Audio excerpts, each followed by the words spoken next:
Hey, Gupta.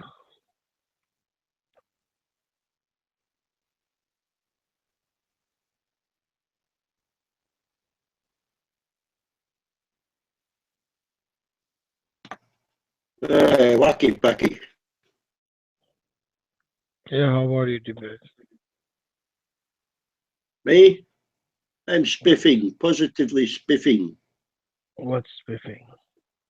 Spiffing means um, radiant, okay, kosher, spiffing.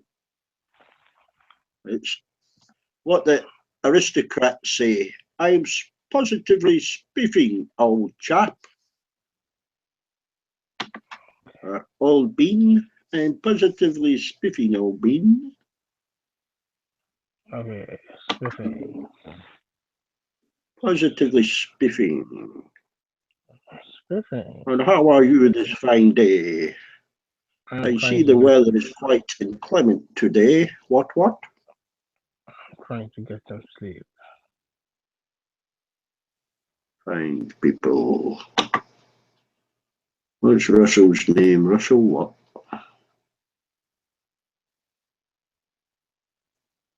Mm, What time is it? what? What? 6 a.m.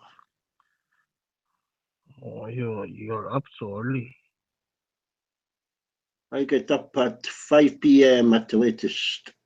5 a.m. or p.m. So what do you do this early? Um, have my breakfast, sort out my telescope, walk the dog, home.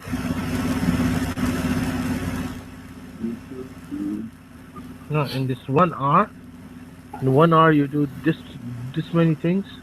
Yeah, a couple hours, 2 3 hours. No, but you said that it's 6 and you were up at 5. So you did all these things, or are you gonna do it? Yeah. Packy, we Playing have to mobile. talk about Sorry. Packy. We have to talk about the new Islam, the book you're going to write. The new Islam is Armando Islam, No, he's a Christian, or but he's gonna also have a part-time hmm? Islam preaching. Part-time Islam. Uh, he's a full-time Christian and part-time Muslim. Part-time Amanda. Islam. Uh, hi, buddy. Oh, hey there, buddy. Hi, Ronan. Hi, Russell. How you doing? Hello, Yeah. D-Beck. Hello. I want to know about Packy's new Islam. Huh? You know, oh,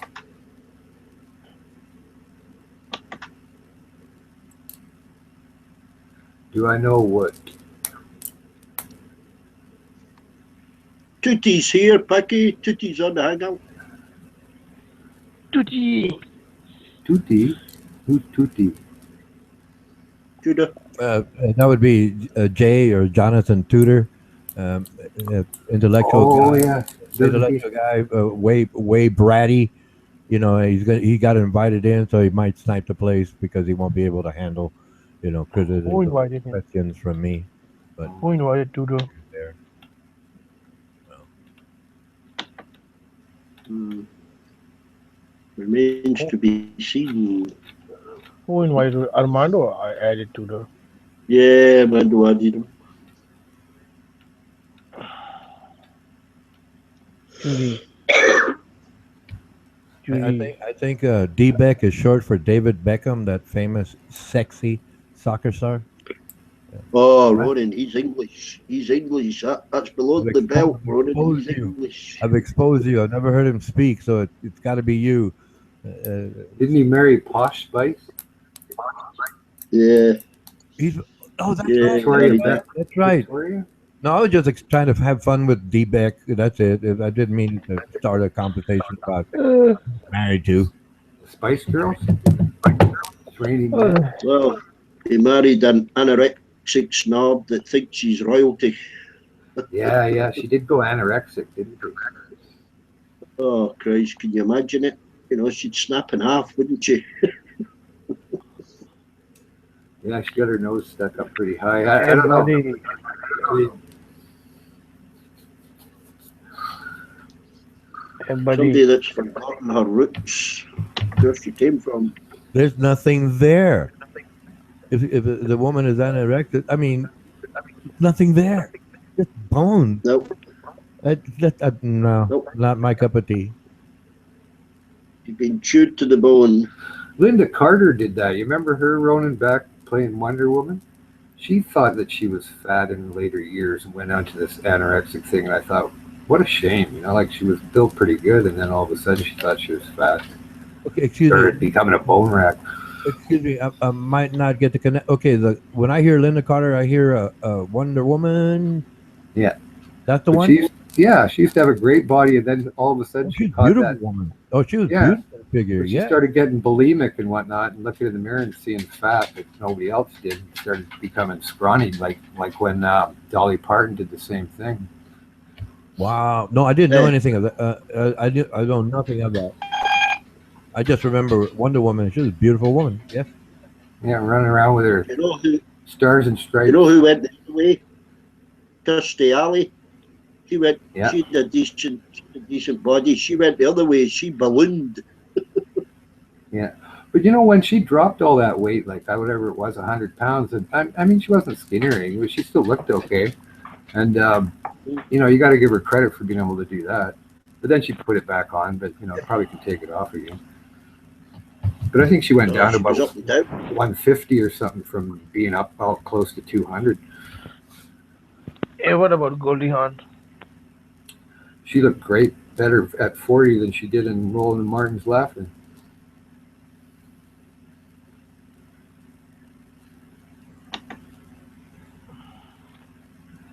That's where I first saw Goldie Hawn. Rhoda Martin's Laughing. She was about 18. I was about 9 or 10. Mm. Okay. I like her daughter more than her. I had a bit of a crush on Kirstie Alley, and then I seen a picture of her. She looked like a beach. You know. Well, she was pretty good looking there in Cheers, right? Yeah, that's what I saw her in. But what I was always amazed was the girl before her. What was her name again? You know, the dingy. Diane Keaton, No, I forget her name. blonde one. Yeah, the dingy one. Well, when you see her in a little skimpy bathing suit, she's pretty well built. You know, like you never saw it much with those flowing dresses and that, but she's got quite a shape too. Same with the girl that used to be married to Fraser in that show. Yeah. She looked like or Adam's family. Yeah. Yeah, but I saw her in some sort of little tiny one-piece bathing suit. And I went, oh, I didn't know you were built like that. Yeah. She was funny with her I guess she was a sarcasm. dancer.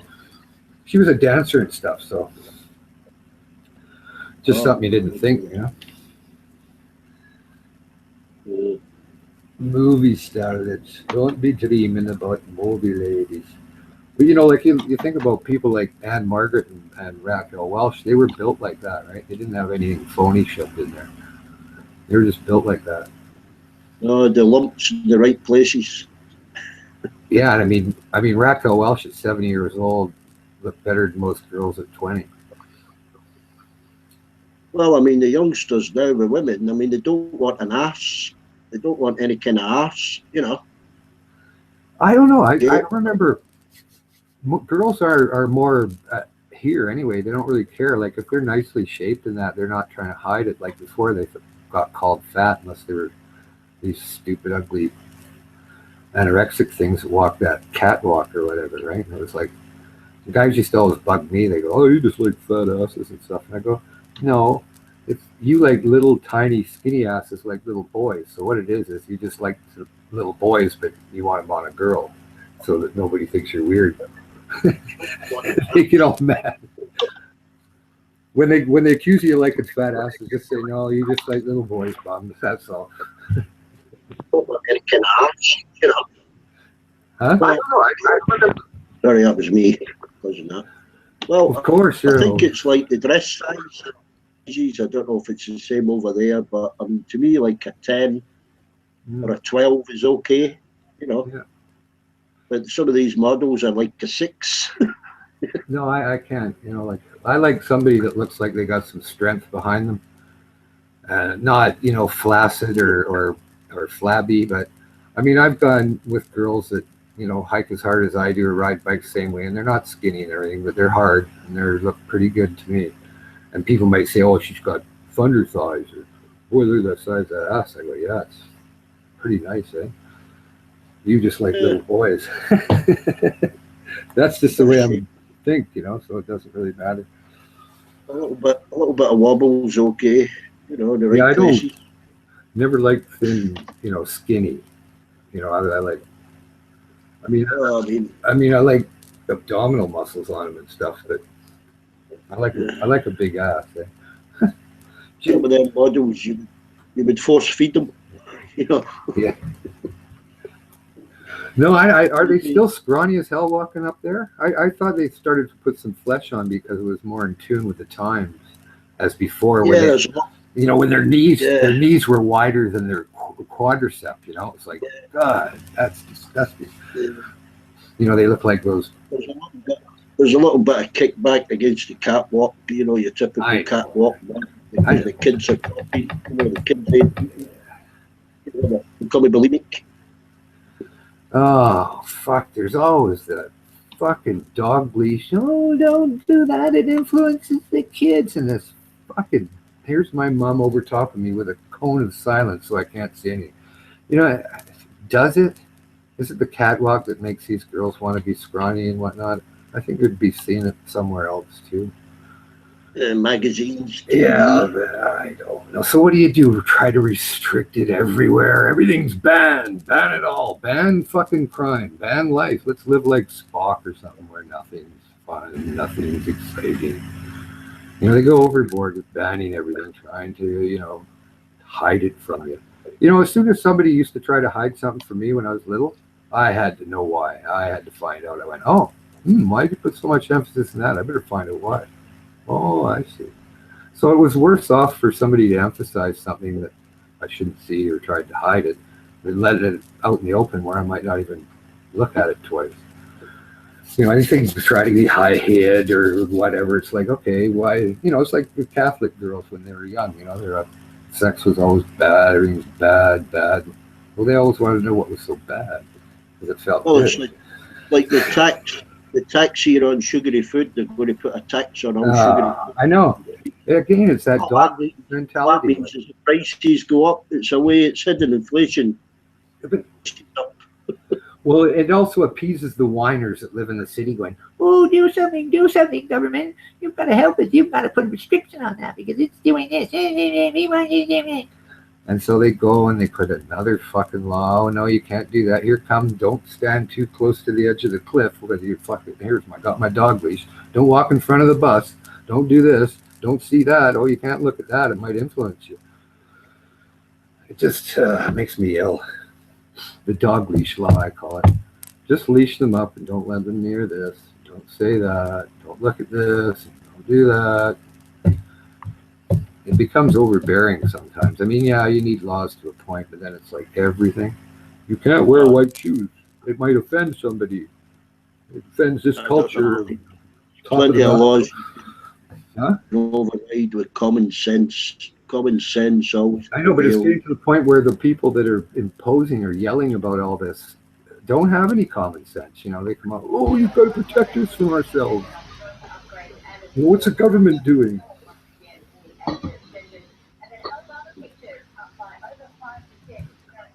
Just Every time override it. No other laws. But every time I see a new law imposed, it's something else. It's like, okay, now you can't, everything's Islamophobic now. You can't say this, you can't say that.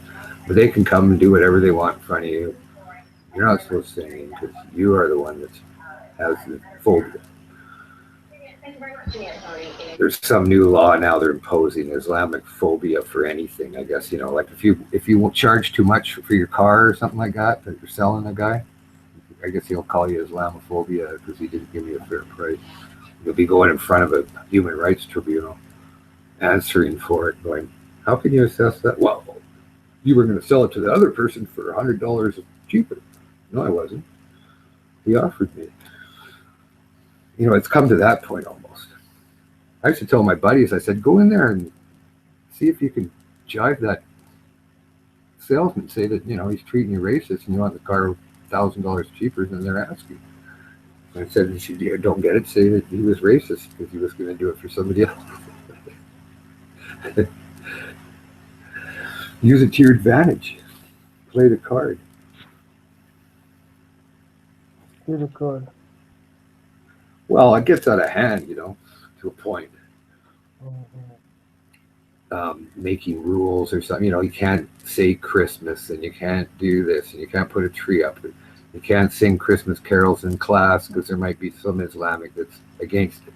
And then he's allowed to sing in Ramadan and everybody should sing along because that shows respect for a different culture. They're like, what? Yeah, okay. But that's almost like it comes. It's like, no, you have to make all the allowances for the other outside cultures, but you can't sing Christmas carols or put a tree up or anything because it's Christian. Excuse me, Russell. Okay, I got him going now. Well, no, you're mixing two different. Oh yeah, we know, Ronan. Carry on. Well, you're mixing two different ideas altogether.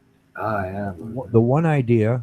Thanks for doing. One idea of singing Christmas at school, well, that cannot be allowed under law.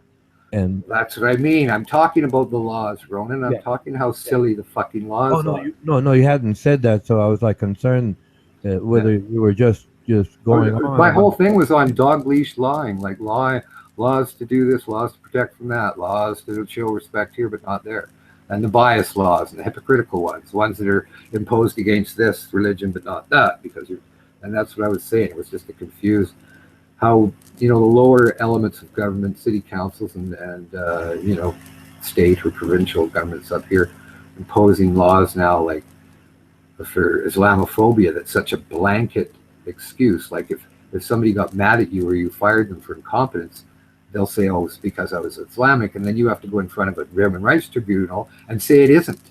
And then even if it's ruled isn't, he just goes, yeah, so what? I took you to court. Ha ha, I fucked you around. Bye. And there's no repercussions to the prick that accused you of it. Just because somebody's Islamic or gay or anything, they could still be incompetent in a job and they could be abusive and everything else and deserve firing as much as anybody else. And now they've opened like these human rights councils. So now you have you can say, oh, it was racist. And the problem is that you have to go and answer it, even if it's a trumped up charge. I mean, they've got it better now, but I mean, there's all sorts of trumped up charges, like a lesbian accusing a comedian of this, and he had to go in and write this and was going to get banned for everything. Finally, they overruled it. But I thought if they rule against him, it's going to set a precedent. It'll fuck everything. There'll be no more. And this lesbian was being a heckler and doing all that, and he made a few jokes.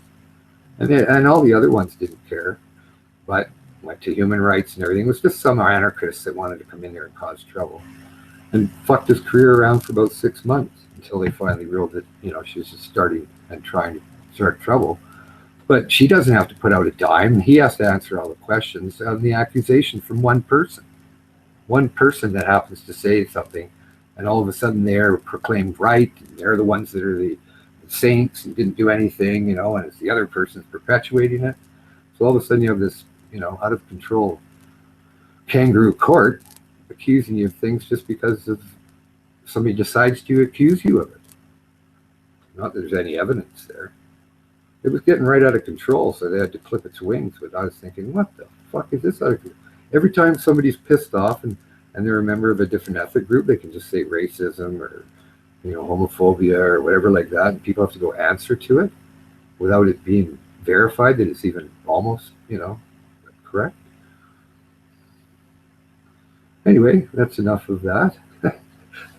Dog leash laws for the public. Keep them in line and don't let them walk in front of a bus or off a cliff, following the lemming in front. Okay, Packy, where's your new religion?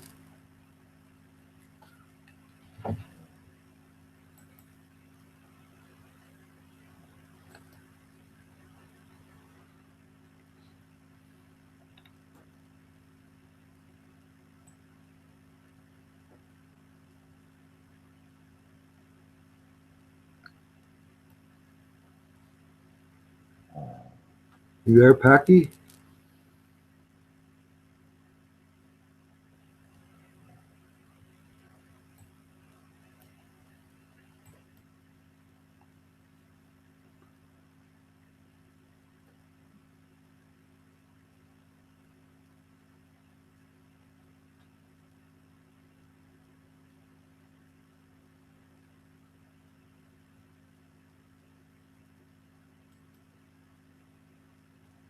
What the hell?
Anyone? No.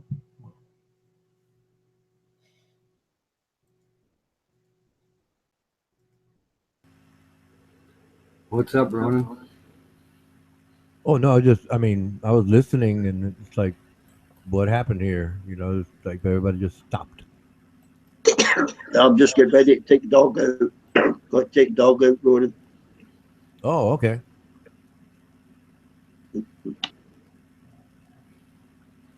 Well, I'll bring up a topic, Ronan, that's not so controversial. We'll get into silly fucking sandbox throwing. Wow, wow, nah, nah, nah. Oh, well, I can't do that because my habit is to always just wait for a topic to come up and then address that topic. That way, it doesn't imply that I'm trying to talk over everyone or just promote my views. I'm just addressing whatever point is brought up. And if there's some facts that are missing, I like to, you know, share them. But then that's when it gets into arguments because they can verify what I said versus what they made up.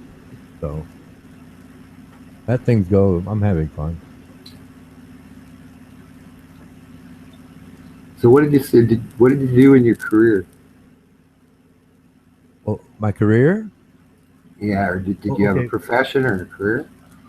Oh, yeah. I'm a retired businessman. I was in design and engineering. I used to make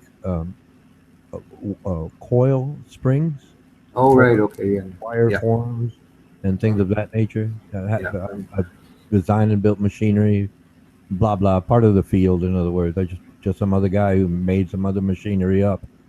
You know. Okay. Yeah, I remember you saying that before. Sorry. Oh yeah. Oh yeah.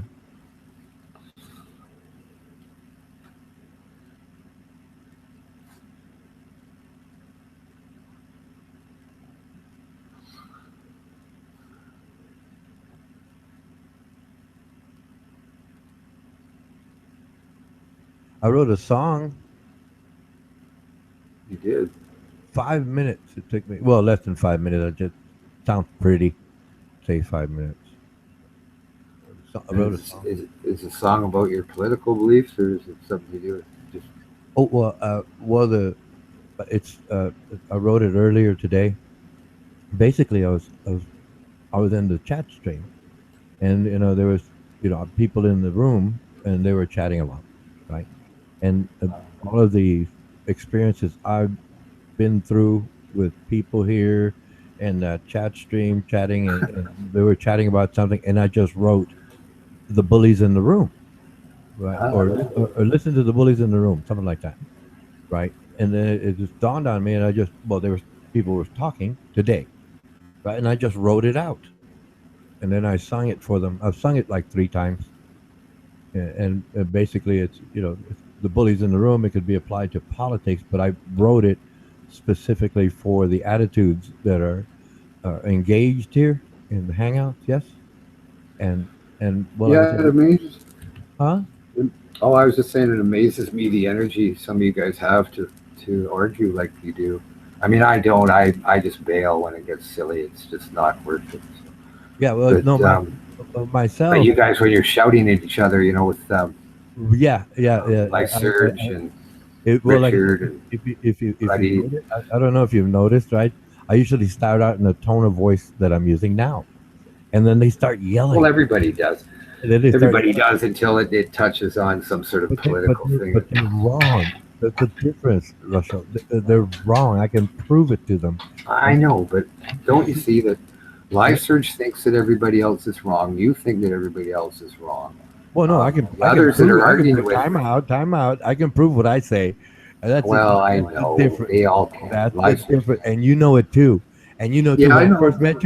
first met you, you came off. You came off like, "Hey, man, why don't you just shut up?" In so many words, right? And I knew it right there. Boom! You had listened to me, and all of a sudden, man, this guy's gonna be hard to argue with because he might be right. Yeah, no, I know. Yeah, well, if I'm right, fine. If I don't know, I'll tell you.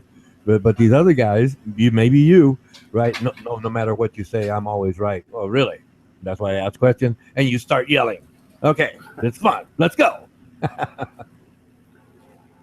Yeah, I can't get into that because it just doesn't get anywhere. It's Oh no, more but of a waste of I time. enjoy that. I enjoy that because I'm listening to them.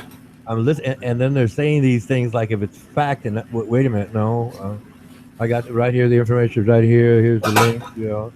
And then they get mad at me, mute me, and snipe me. I love it.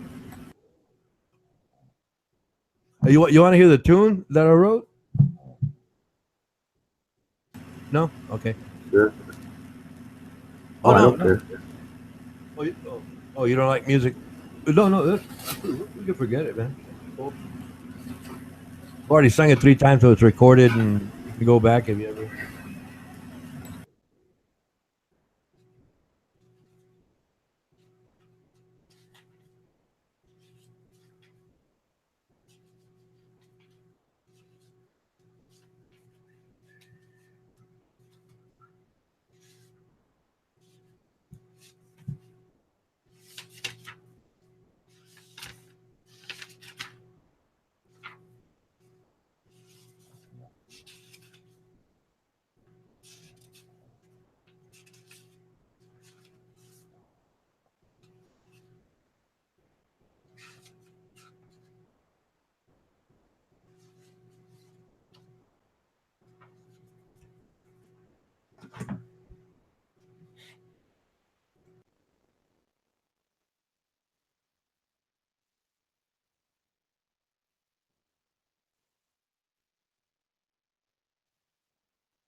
Well, at least you guys get, I guess, a lot of energy out of it.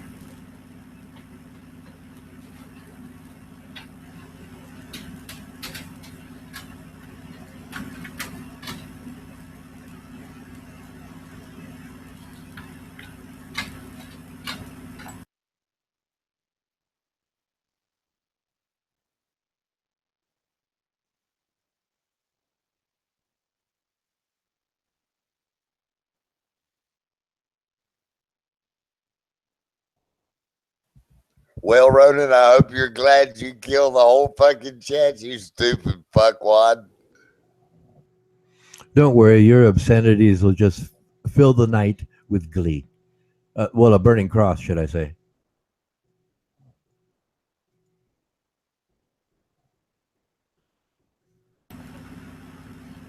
Ronan, do you burn crosses? Well, I'm sorry, I stand corrected. Lit cross. The Oh, you KKK, lit a cross. the KKK lights a cross. My Oh, apologies. I was wrong. Thank you for correcting me. they light a cross. What do you mean? Don't they burn them, or do they just put a big No, light no, on them? no, no. Technically, what the KKK does, they say we light the cross to acknowledge Christ. No. This is real. I looked into it. I know what I'm talking about. So you, Well, I'm not. Hey, I'm I not stand saying corrected. you're wrong. I stand corrected. Okay, I apologize. I stand corrected. I take full responsibility. They light the cross. Yes, Uh, they don't burn it. They light one. You burn wood to barbecue. They light the cross in the night. I know nothing about it. I don't read into Oh that no, I stupid studied into it. fucking mental case I had shit. to find out. I've even chatted with the lads. I actually had one of those people approach me, or one that was into that. I looked at him like with my eyes open wide. I said, "Do you think I'm into that fucking shit of some messiah that has spread, Well, you look like one of them. using hatred against a whole race of people for Well, whatever excuse?" well, Russell, you look like them. And I'm not saying you are, but What? you look like one of them and say, "Hey, look, this could be one of this. This is one of our brothers. Let's invite him in." No, it's because I don't listen to anybody, and I have a strong opinion, and I don't give a shit what people say to me. You know, and if they want to do a Yeah, dance, but or that's not do what that they too. saw. That's not But what they saw. I'm not. well, it was just one guy. He was nuts anyway. He ended up quitting or getting fired and that. He was just kind of mental in the thought, but he was a KKK type. And I looked at him. I went, "Wow, we don't have much of those people around here." And I said, "If you assess me to want to join that kind of group of fucking fuckwads, you pretty don't read minds very well, or don't assess people's personalities." And I just kind of told him, "Get the fuck out of here now." He was actually, I was training him. And I put him with somebody else after that. I mean, not, he did listen, but I didn't want to listen to all this shit otherwise when I was trying to train him stuff about his ideas and political beliefs. I had to yell at him once. Told him if he didn't shut up, I'd throw him out and have him fired. But yeah, he went somewhere else and drove. I don't know. I heard stories. He drank a cup of hot coffee that would burn your mouth right off, and ran out the door, and I don't know, didn't come back. So he was mental.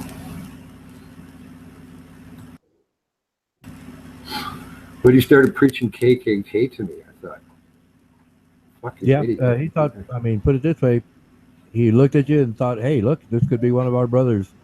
Well, I'm not saying you were inclined or anything of the sort. I know. I don't care what you say. It was just Fine. he assessed me totally stupid. I thought, you can't read people very well, do you? I mean, yeah, I'm aggressive and I don't listen to people and tell them where they should go when they want, but that doesn't mean that I have a hatred. I don't hate my fellow man. I'm more pity him to a point.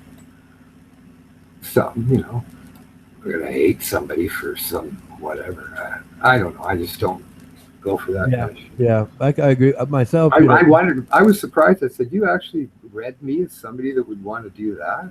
I go, "No, I have no messiah. I don't follow any fucking puke, stupid ideas. Anybody, especially mental ones. I don't follow anybody. I follow some fucking dork."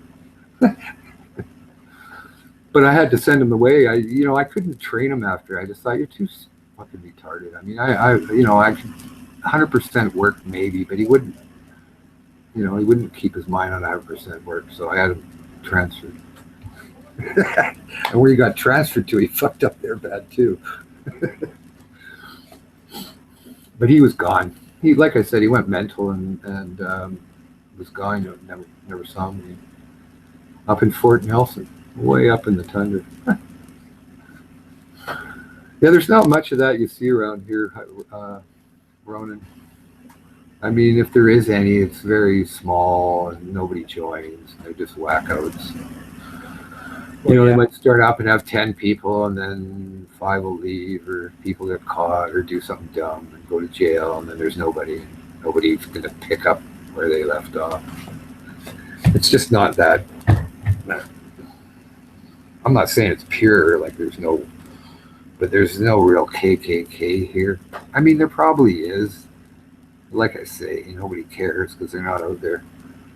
If they were out there, they'd probably get noticed. Different political belief up here than your guys. Yours is more.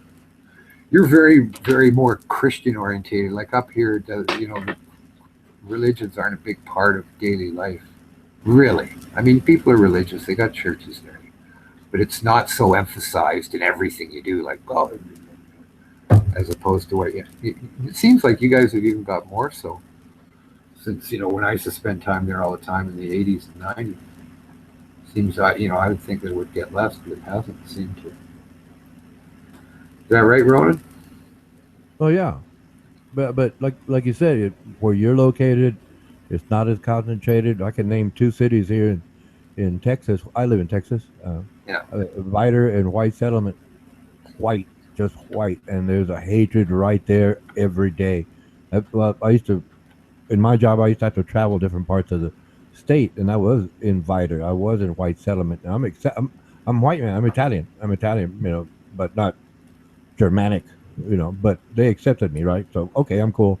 But the hatred, all over. But like I said, I'm a human being. Okay, yeah, I've already figured out. Oh, we're all one species. Race was made up by a bunch of ignorant men, barbaric men.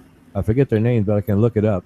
The specific years where they came up with the idea of the races, and stuff like this. Just ignorant men talking. We're all one species. Get over yourselves. Science can prove it. And it's so funny. My cousin grew up in Woodville, just north of Houston. I think it's northeast. And yeah, I don't know. He never. I guess it's because he's not that way, but he just never mentioned. Like he moved to California, I used to go down there all the time, and he went back. But no, I guess it's just because he wasn't from a racist family, or he never mentioned anything. Yeah, but it's really ignorant. I mean, we're young as a species. Yeah. We're very young, and I do understand that, and I know that they're fearful. It's like I've talked to them, and they say, "Well, there's a race war going to come up," and I asked them, "Who is talking about it besides yourselves? Who?" Please. But it was hard. It was hard for him to be a racist because he married a Mexican girl over the border. Got her pregnant. Oh, that's different. That's sex. Well, now we're talking sex. Well, no, he married a Mexican girl because he got her pregnant. He was going out with her for a while. Like Kids turned out cool. Now we're talking sex. That's different. That's different. Well, no, I'm saying that he couldn't have been that racist or anything. But yeah, it's a contradiction right there. But the actual group, they hand you a questionnaire, and you have to basically swear that you've never been with anyone outside of the race, sexually. I'm serious. I know, but they're wingnuts.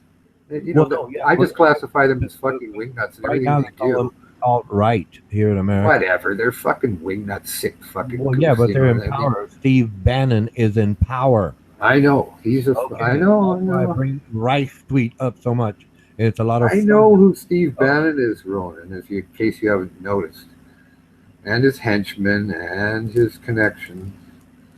Okay, so Jared Kushner and Stone and Carter Page. The thing is, I love calling them out. That's the fun part of us all. Yeah, I know. I'm just sitting back and I hope I'm not correct in my assessment, but I'm seldom wrong.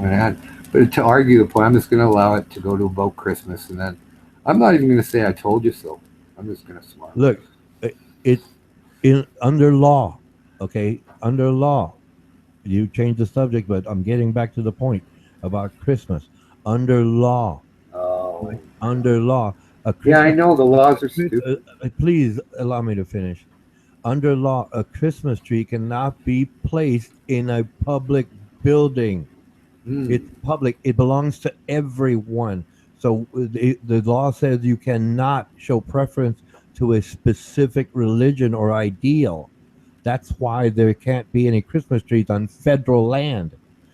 Private companies, yes, I mean, yes, they have the right. Please put it out there. Doesn't matter. Put it out there. But you have that right in your home. You Why are you have that so worried right. about a Christmas tree? It's like I said, under law. Why are you so worried about it? Is The my law question. says we cannot show Why preference. are you so worried? Yeah, about but it? it's a stupid law. Well, what? Okay, Because fine. it's a dog leash law now. Okay, using that But model. if you Fine. put a Quran up let's there, it'd just probably say, be allowed. of using that model. And when you hear me say that, But why are you worried about it? Is my question. to you, Why are you worried about prove it? something to you by saying, whenever I say using your model, I am going to show you where you are wrong. Okay, I'm telling you ahead of time. Why Now, have you come to the conclusion that it's the right law? Using that model, if Americans decided a religion is going to be the law, okay, I agree. Okay, what is it going to be? Christians. Okay, let's say all the Muslims get It's together a and vote fucking everybody out, tree. and they can change the law to say we are going to be a Muslim nation. Jesus, Would you it's a like that to decoration. It's a decoration. It doesn't mean anything. It's not sitting Exactly. there and posing. That's It's just a decoration to represent something. Everybody else running. Under law. And it looks nice. Under You law, know, I mean, we it's have a not separation offensive. of church and There's state. something wrong in Under you, law. running. There's something wrong in you. No, under law, there's a something separation of wrong church in you. and state. It's written in Yeah, our because it's a dog leash law, the it's whiners. part of our law, gentlemen. That's where I'm saying. But if you're you're- just if- whacked. It's a stupid. fucking Christmas decoration. We cannot make Right. exceptions. We cannot make exceptions right now. Well, a couple of years, God, it was in the state of that's Oklahoma. freedom of expression. People should be allowed to do it. And if it's in a public building, so the fuck what? In their public life. I mean, in their private life. But why are you so worried about it? Because we already have this problem ongoing, and no one wants to change. Why are you so worried about where they put a fucking Christmas tree, Ronan? Because other people have their beliefs, and they would say we have the right to let them display their decorations. Fine. The next time that your city is going to put up a tree, no, you have deep government land, government land, buddy W. The next time you have deep seated. Make sure you're yelling for all the Satanists to put up a sign, all the Buddhists to put up you have deep a representation of Islam. All the issues that goes back to your childhood. All the Hindus can do the same, right? Everybody can put something on public land. Everybody has the right. If you say they can put a tree, they can put a menorah, they can put a whatever other religious symbols there are, a satanic symbol. They can put it up. That's what you're saying. You agree to that. What is your big problem with it? Is what I asked. Are you saying you agree it's okay for the I asked you what your problem was with it. It's the law that we. I asked you what your personal problem was with a decoration. That's the law. I'm telling you, that's the law. That's the problem. I'm asking you, what is your problem with it? My problem is that the law stands, and I support the law. What is your problem with the decoration? What? I don't have no issue with the decoration. The fact that it's on you public got land. Deep-seated problems, The fact that it's on public land is under our law. The fact that it's on public land under our laws. Do you not understand that? The fact that it's on public land. You may have psychotic. We have decided under law that we are not to have this under the Establishment Clause, the separation of church and state. Do you not understand the simple law? Do you not That's what I'm supporting. I'm not saying I don't. Christmas trees are cool. My parents had Christmas trees. It's their right. I know other parents who have menorahs. It's their right. I asked you, what is your big problem? It's their private time. You're denying the question, sir. What is your problem with it? I don't have a problem with it. It's the law. Well, why are you so worried about it? Look, I don't mind decorations. Like I said. Well, then why are you worried about it? I'm not pointing out that it should be there. I'm pointing out that it should not be there under law. That means if you want to have it, then you, Buddy W, are agreeing that the But what that I'm the saying Christians could is put what up is your a big shrine, issue whatever with they call those it, things? or the Jews could put up a menorah, Why or does it bother you or for that the decoration Muslims could to put be? a Quran. They can display a Quran. It's You're just saying sick. that they can do It's that. just sick, Ronan. Are you saying they can do that? It's a simple yes or no. Yeah, it's a simple yes or no. What is your problem with it? You hadn't answered No, it no, yet. that wasn't the question. Are you saying That was the The question for the Muslims last could 5 minutes. post the Muslims could post a Quran in a public building during the Christmas festival. What is your By the way, their problem Christmas with it? but is spelled EID. I think it's pronounced And Eid. you have deep seated issues. No, you're just trying to interrupt because you don't want to answer my question. No, you have deep Are seated you issues agreeing back to your that childhood, man. That's clear. let me Everybody ask you, knows it. can I just ask you the question? No, Are you Buddy you haven't W? answered my question. Well, how about you start by leading here instead of following the wrong direction? I asked you a question. You hadn't answered it yet. Okay, ask your question, please. What is your personal problem with the decoration? On on public lands. You're bypassing the question. No, no, I'm- no, you got to categorize it.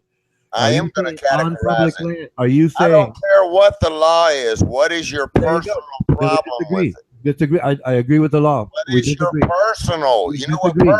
Do you I know can't. what? Hey, I can't go you're the further on that word king. Do topic. you not know what personal Can we means? change the topic, please? Because Do you if not you know what don't care personal about means, the law, Ronan? what you're doing Do trying you to, not know what personal means? you are trying to incite What is anarchy. your personal problem with it?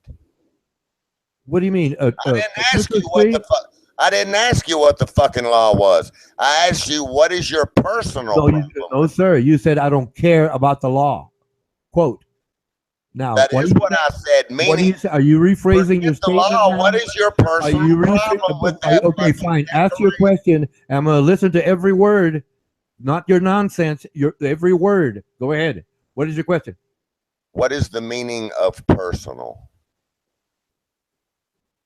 Anything outside of the public domain, which means in your home, that's personal. See, you're delirious. Where you I'm shop, asking that's you. personal. You're delirious. I'm asking you No, I what know is the exactly what I'm meaning. talking about. You don't like it. What is the meaning? Google it if you need to. What is the meaning of personal? I thought you were talking about within the context of this conversation. Yeah, Now, I'm asking you. fine. I'll look it up. I'll look it up. I'll look it up. Personal. Okay, Yeah. I'll look it up. I'm not asking you about a law. I'm asking you about personal issue. Personal. Let him go, buddy. I was gonna ask him a question. I was gonna say, if we're so offended by what's supposed to be represented by like a Christmas tree in a public place and whatnot, well, what about if I'm offended by the clothing that Islamic women wear that means hatred and bondage and covering of a woman because the men are sexually out of control? Exactly. And I'm offended by her assessing me as a male being sexually out of control that she needs to wear that clothing. Right. So therefore, in a public place, I'm offended by what she's representing in that clothing. Should she be allowed to wear that clothing? She doesn't like my Christmas tree. That is an excellent question for Ron. And I don't like her clothes. She doesn't like my Christmas tree. I don't like her clothes. Exactly. So where do we go there? Why is she allowed to wear those offensive clothes that mean nothing? They mean in Islam, they mean that men are out of control. Women have to be covered right up or they're going to get raped. I could not have explained that any better. That's exactly what I'm trying to get Ronan to. And that's what bothers me. You know, I'm not a, you know, but I mean, as far as Christmas go, it represents something that, you know, people, families getting together, goodwill towards men and whatnot like that. You don't have to put, you know, extreme God and Bible in there. It's just a time of the celebration that's more good than anything. I can even go one. And I can't see why a decoration that's pretty is so fucking offensive. You know what it is? It's just because they can say so. I'm offended. You're offending me. Exactly. I am here now. You Right. respect me. Right. We want to put a mosque here and you should shut up. That's right. And it's those aggressive ones like the Chowdhuries that are the ones, and then these wimpy, stupid city councils that start putting these laws. Yeah, okay, we won't offend you. But you can wear your clothes and you can preach your fucking religion. Exactly. That's my whole issue with all of this crap all the time. That's exactly what I'm trying to say. They're trying to write Islamophobia laws up here, and it just makes me sick. I said, when is that going to be used? Like, if I got a guy, like I used to train people and they worked under me, and if I had an incompetent, I don't care what color he was. Well, if I fired him and he said something like nowadays, like, oh, he did it because I was Islamic, I can carry I that. would actually have to answer for that. And I'd say, what do you mean? He's an incompetent fucking fool, and I can get anybody around here to say that he was a mouthpiece, didn't listen to anything, and he was incompetent what he's doing. I can't train him. Get the fucker out. I don't care what color he is. All right, Ronan, did you find your meaning? I'm gonna go out for a sec. Okay. Anyway, I just had to say that because I just don't like dog leash rules, eh? Exactly. I don't care about, they can say, oh, you celebrated Christmas, you don't care. No, if I was in an Islamic country and they had some stupid whatever decoration up there, I wouldn't be going, that offends me because I want a Christmas tree Right. there. I got one for you. You know what they do? They'd throw me in jail and cut my fucking head off. Exactly. I got one for you too. Ronan is exactly the type of character that will be inside of a plant or in his industry somewhere. He won't say a word about everybody else displaying all of their stuff from all the other countries that are in there. Exactly. But he'll say something about what the fucking Americans are doing. Well, that's the thing. I don't like the label leftist because I got some left-leaning ideology on economics. I'm not for Republican or Democrat. I'm just for common sense and straightforward. Well, that's why I'm an independent, as you call them. But I'm kind of, mine is really viewed with big leftist jaw drop. I actually labeled myself independent too in the earlier years because I just knew they were all in. It's all so corrupt in so many ways. So I declared myself independent. But every time I voted, you know why? I voted to keep somebody out, not to put somebody in. Yeah. I put the lesser of two evils that would not affect my pocketbook as much. That is exactly the point that I was going to get to after he could get past the first simple second grade question. What's that? Well, that just bugs me, all these stupid little rules that they always implement, like to try to court to new people. Russell, when they come to your country or my country, that's right. They're supposed to assimilate here to the American way, but all they're trying to do is convert everything all the time. Well, that's it. And I mean, they don't have to become Christians or celebrate Christmas. When I went to Asia, I respected their culture in every way. I knew how to, and the ones that I was not respecting without being knowledgeable of it. My wife's mother would correct me. You need to talk to him because the culture here is ABC. Okay, right. And I went out of my way not to offend anybody. But you got fruitcakes like this fucker right here. He wants to goddamn always down every fucking thing in America, but nobody else is doing any fucking thing wrong. No, well, the light surge is the same way, right? Yeah. I mean, there's elements of similarities that are just too irritating. They have this ideology that that something's come down and told them this is all of a sudden correct, and everybody else is just fucking totally wrong. It's an extremist, but fundamentalists are the same on the Christian way. They're the same type of people that they're the only chosen ones that have happened to have been enlightened with the only truth. And if anybody else varies from that, they're all ignorant because they haven't seen the light that they've been exposed to.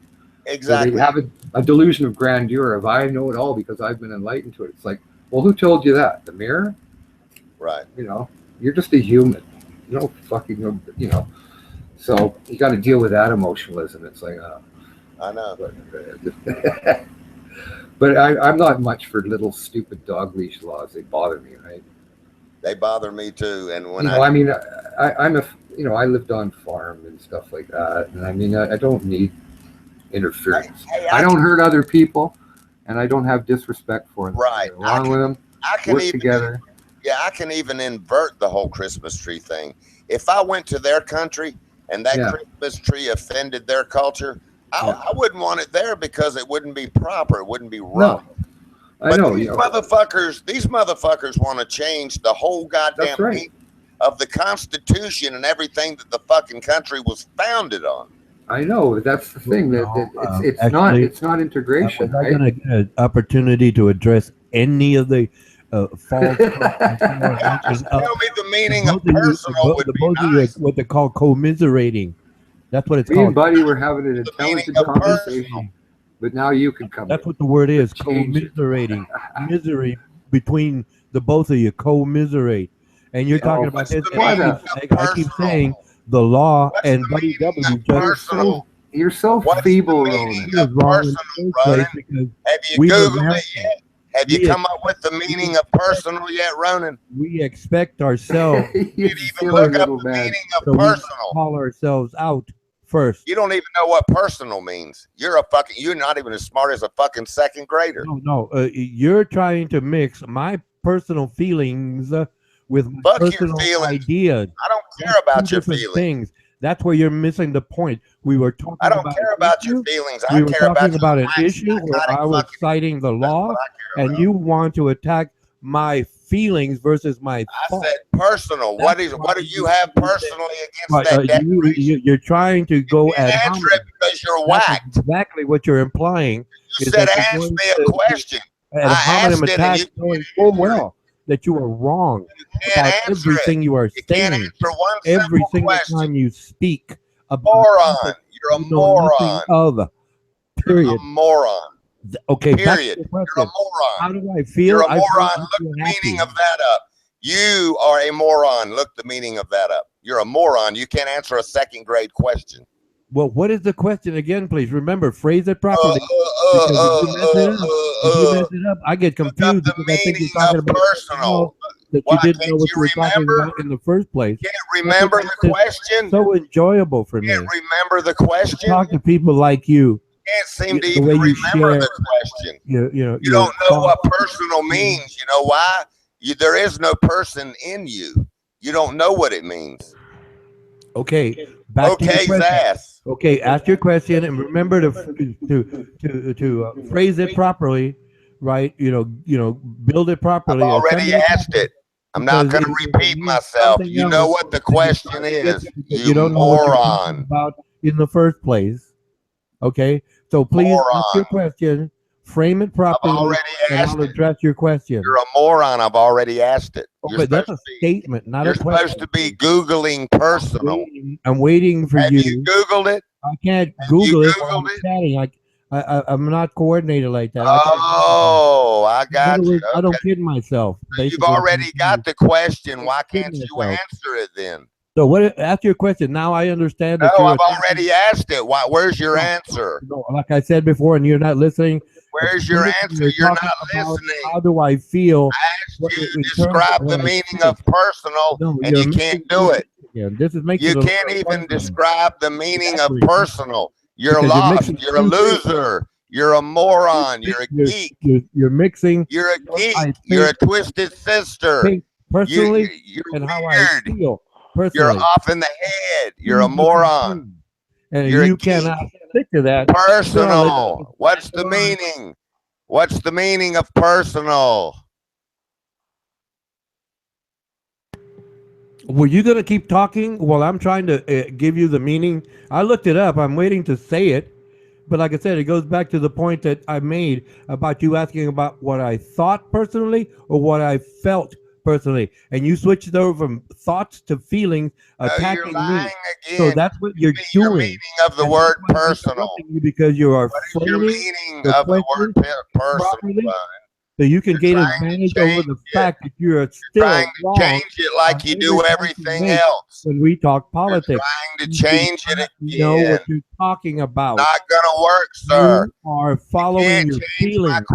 You are question. following You your can't feelings. change my I know question. the You can't practical change aspect my of things, question, where Mike I'm telling you, this is the law outside of you and I. This is the law. We have to follow the law. That is what I think personally. And then you try to switch it to my feelings. Oh, that's a different thing. Now you're a moron. Okay. Mike out. Let's see what the chat saying.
Hello, Alice.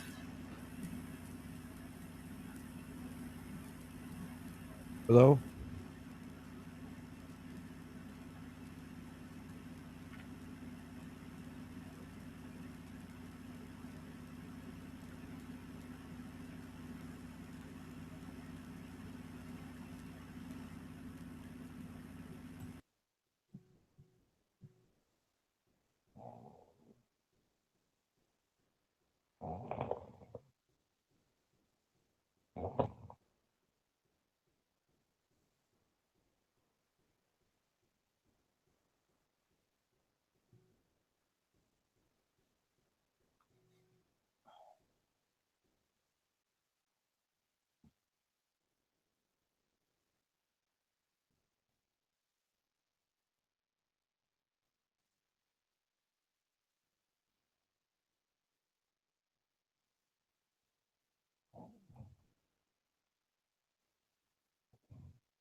Hello, Hank Hill. Hello. What's going on? Oh, just hanging around. Uh, Honest Pakistani's asleep. I think D-Bag's out working. It'd be uh, probably walking the dog. Yourself? I'm laying on the couch, wondering why I can't sleep. You can't sleep? Yeah, I should probably be sleeping right now.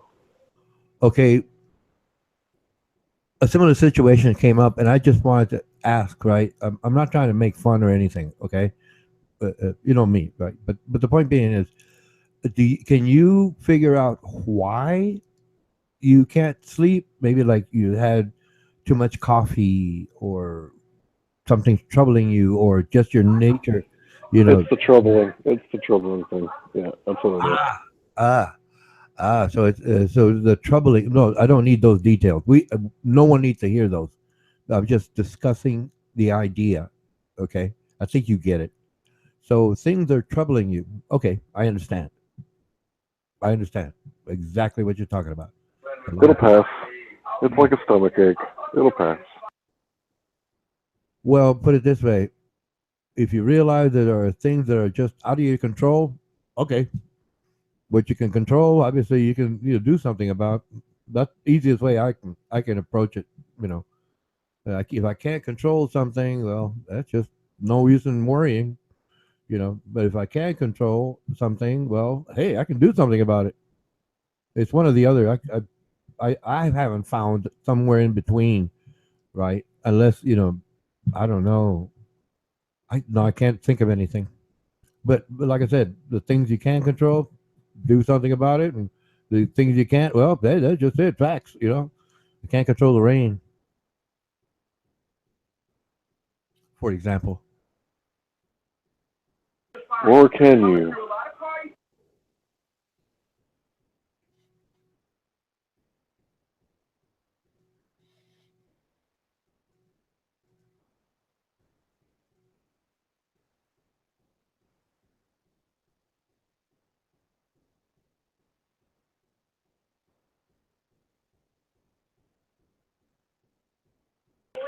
That dude went to sleep. I'm gonna turn off the TV. Shit's annoying. Can't stand TV. Power button. It's Done. hard. It's hard to make out what you're saying because there's another voice coming in, Hank Hill. It's over now. It's Oh, done. I killed the TV.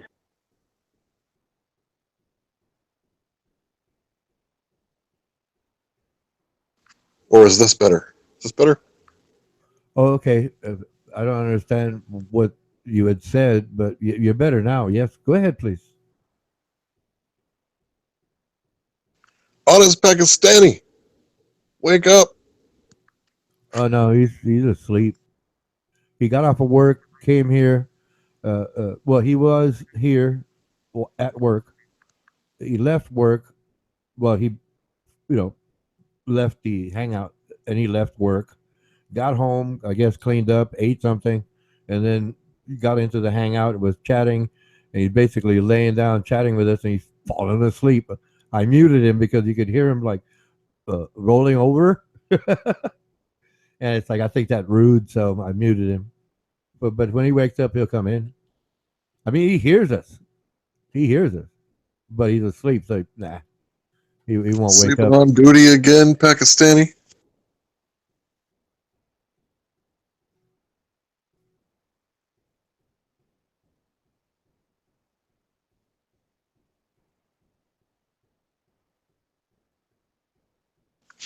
I don't think I could do security. You know, I think I'd fall asleep. I mean, I'm okay. I'm fantasizing here. I'd like to be security like an airport or something, airport security, and the road right along the fence, goes all the way around. I want to ride a motorcycle, and then I want to inspect the runways because the runways are inspected almost every flight that comes in. There's a vehicle. You'll see a vehicle come in after the airplane lands. Yes, and then what they're doing is looking for parts that have fallen off.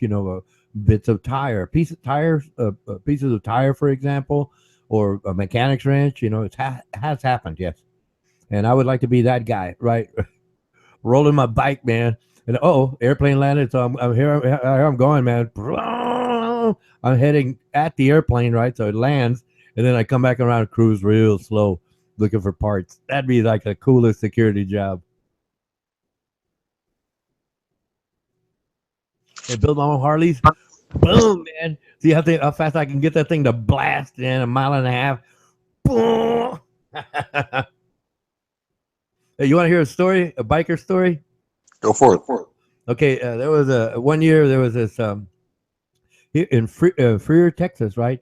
They have what they call the rattlesnake roundups, and well, it's in the springtime when the rattlers are coming out, so they catch them, and they're hot. It's called hot, right? They're not used to a cage. They've never been around humans, so you can see them in their boxes, right? And they're fierce, and people race those things. Anyway, the bikers, one of them, right? We went out there, right? We're all parked out there and stuff, people barbecuing, all the good stuff. And it happened to have a short runway, right? For, like the Cessnas, the smaller airplanes, in Freer, Texas, right? And all the bikers out there partying and stuff. And I'm standing there, right? And I look back and I said, hey, man, that's an airfield. So here I go, man. I jump on my bike, right? Go up to the airfield, boom, boom, right at the edge, right? I take off. And I get that thing blasting, man. Then I come to the end of the runway. You gotta hit the binders, right? Break it. Well, no, I never hit the brakes, man. Well, I'm efficient. I'm an efficient rider. So there I go, and I turn around and zoom back all the way, right? And then I do it again. I take off, and I'm blasting, right? And then I come back and I head back, And by the time I got back the second time, they were all lining up to do the same thing. And that's when I left and went back to the barbecue. Monkey see, monkey do. Yeah, it was mischief. It was mischief. I mean, they were just hanging around, so-called being cool. I'm not cool, man. I'm just myself, right? And so it's like, hey, look, let's go try this. Mischief. That's all it is. It's mischief on a bike. That's it. I was trying to hurt people, right? Not like that evil prank thing, right? Here's another one.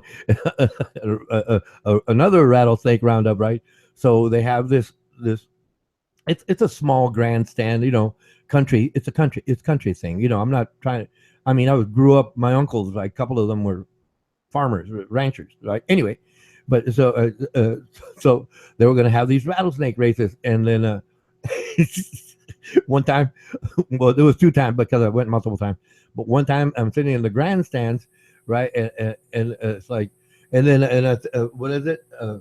Forget Walter Cronkite, let's race, right? They were waiting for some dignitaries, right? But anyway, the fun one was there was going to be these races, and what they do is they give them a long, what it is like a plastic tube, approximately 6 feet, got a slight curve, and the idea is that they'll open up these boxes, and multiple contestants, right? 6, 8 people, whatever, right? And what they do is they tap the stick of the plastic pole on either side of the snake to try to get it to race down its lane, right?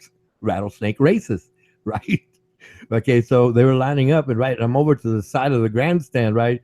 And I figured it out, right? And then all of a sudden, okay, on your marks, the announcer gets it, and I would yell, "Go!" and they take off. And then take off, and then come back. No, I'm supposed to say it.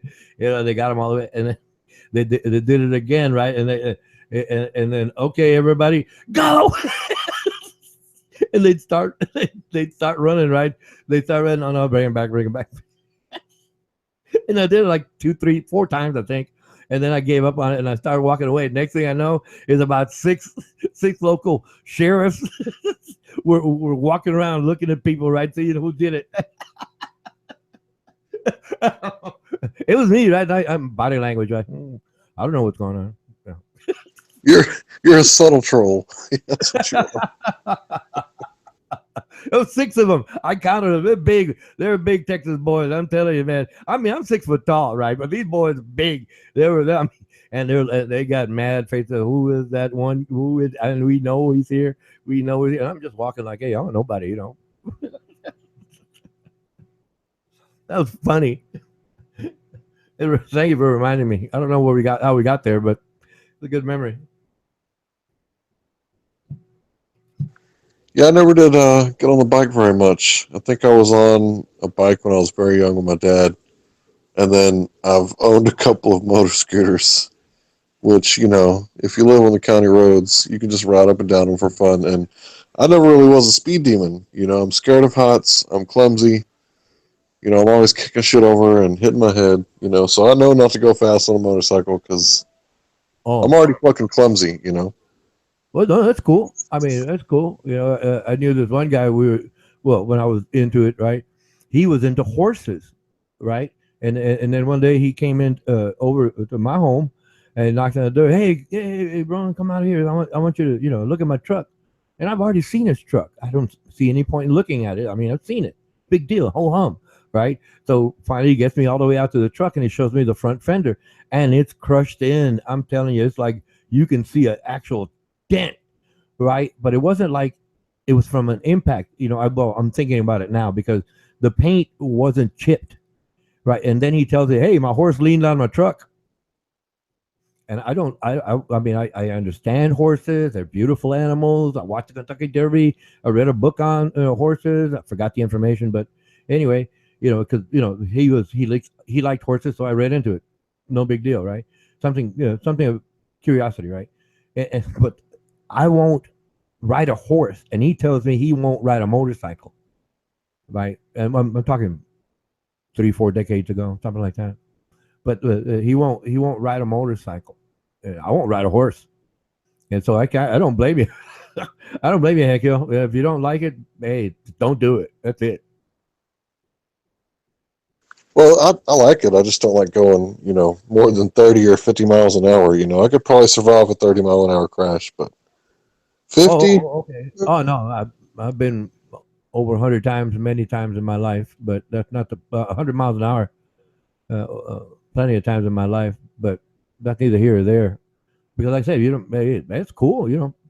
I don't fault anybody. Hey, they don't like it. They don't like it. But right now it's like I started with a bicycle when I was a young kid. I put it together. I'm mechanically inclined, right? And then I got into motorcycles, and then 3 motorcycle accidents later, I had to stop that stuff because it hurts too much. So it's like the depression thing, blah blah, like other things and regrets, blah blah. And then it's like, oh man, I want the wind in my face. So hey, got a bicycle. Doctor tells me, hey, you can do the low impact stuff, swimming, bicycling. Yeah, thanks, doc. I want to ride a motorcycle. I was still angry, right? And so after I so-called got over myself, I thought about it. I said, man, the wind in my face. The doctor mentioned bicycling. Cool. When I got bicycle, man, boom, boom, boom. And I cruise, man, cruise today. I can't. I don't know. I don't know why, Hank Hill, but I have to have that feeling. Like every day I play music, I have to touch that feeling. I don't know why, but it's just one of those things. You know, character traits. I used to be like that with the bass guitar. It was in my veins. I wanted to jam with people, and after a while, I just lost it. I still like to play and still like to jam a little bit, but it's kind of one of those things where I wanted to try a little bit of everything, but in doing so, you can't really master anything. Right, I right, guess. right. I agree with you. I agree with you. No, myself is like if I want it, what happens with these? Let's say I hear a song, right, and it hits me, right. Oh, I want to learn this, right. I'll focus on it, get it down, and there'll be the few times, right. I know, right, man. There's no doubt in my mind, it's dead on, and then I abandon that song and go on to something else. Yeah. I can master it here and there when I focus on it, but no, not continuously because right now I'm into hangouts, right? So I know better. But like I said, when you played, when you played, man, that sounded pretty good. It sounded like you were a little rusty, as they say, but yep, I knew. Yep, I know. I'm thinking, hey, this guy, he's for real. He's for real. He does know what he's talking about. He did play those tunes. It's just that he hasn't played it for a while because he's got other priorities. That's it. Yeah, that's pretty much true. I did play. We had a PA system and drums and everything in the garage, and man, my neighbors hated it and called the cops and shit. But we just was run out to the cops, and I remember one time I was fooling around with the circuit system, and I hooked it up to like a walkie-talkie. Man, the cops came over so quick. They were like, "Whatever you did, don't do it again." Yep. I hooked every speaker up to the walkie-talkie, and yeah. No, I knew my local cop, Officer Casey. I got to know him by name after Casey. Right, the neighbors would call up the cops. Hey, noise disturbance. One Sunday morning, this is the punchline. I was working on the opening to Beethoven's Fifth Symphony. Right, distortion, dude, just rocking distortion. Right, so the door, dun dun dun dun. Officer Casey, come on in, man. Come on in. Let me play you this because I already played it like 2-3 times. I mean, I was still working on it, getting it sharp. It was sharp, but super slamming, not ready, right? But anyway, Officer, come on in, Officer Casey, come on in. And he says, hey, you know what time it is? I said, well, yeah, it's about 8 o'clock, 9 o'clock, something like that. He says, well, people are sleeping. And the first thing that came out of my mouth was, I thought they were all at church. Right? And I was sincere. I wasn't trying to be funny. But after the fact, it's like, oh man, that's kind of funny. But off the case, hey, look, if I have to come back, I'm gonna have to give you a ticket. Oh, thank you, Officer Casey. Then I got a smaller practice amp now, right there. Can you see it right there? No, I can't keep it kind of low. So it's like, yeah. Yeah, I got to practice amp for my bass, and I don't know, man. It's just if I had an acoustic, I'd play it, but I don't feel a desire to go out and buy one. You know? Yeah, I understand what you mean. I mean, I have an acoustic, but what I'm focusing on now is electric. I mean, it's meant for electric, so I have to do that. I mean, I keep it kind of low, but I turn up all the knobs. Get that squeal distortion sound, and I can just grind into it.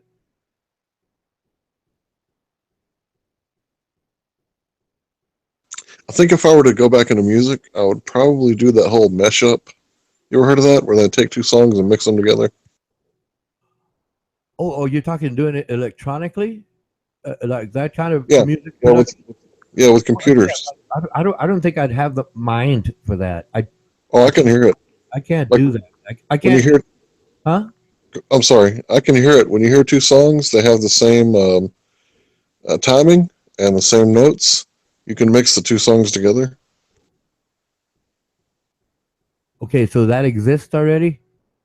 Yeah, type in MTV Meshups, MESHUPS Meshups. Like I can hear the two songs. Okay, okay, here on YouTube, yes. Yeah, sure. MTV Meshups. Do the one 50 Cent and what was those guys? Oh, come on. Yeah, do the 50 Cent one with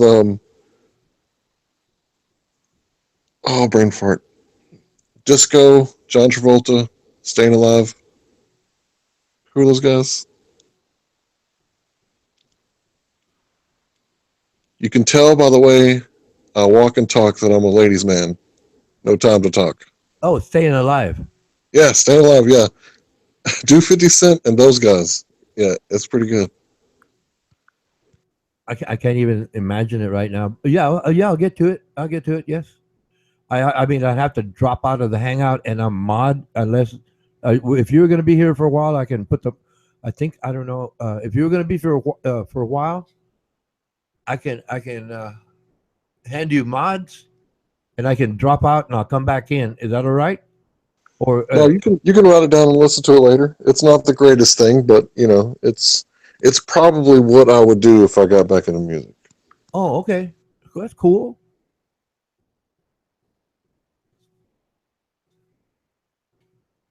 I'm just saying I've never heard that. It's like I can't imagine it. But then again, it exists. So cool. I want to hear it. Yeah, I want to see. Hey man, what's the groove on this? Yeah, there's there's only 11 notes, right? And there's only so many timings. So people are going to write the songs with the same chord progressions and put different lyrics to it. And what you do is you take a little lyrics from this track and you put it on their music, and then a little lyrics from this track and put it on the other guy's music. And you create a new song with it. Oh, like sampling. Yeah, you Oh, probably okay. wouldn't enjoy that, but that's something I would do because I suck at playing instruments, but I got an ear for the music. Oh, okay. No, I understand sampling from some time ago, but what you said was mesh up, and well, I don't know better. I don't know the definition, but what I imagine the definition is saying that you play one song, both songs at the same time, and it's not crossing over. It's just two songs going. Right. Eh, Okay, see, And that's mesh up. you sew them together. Yeah, versus sampling, which is you take a part of a song and use it as part of the rhythm track or vocal track or whatever. Just sampling a part of it and then playing music around that sample. That's how I understand it, not knowing the actual definitions. Yeah, I remember the first time I heard that shit.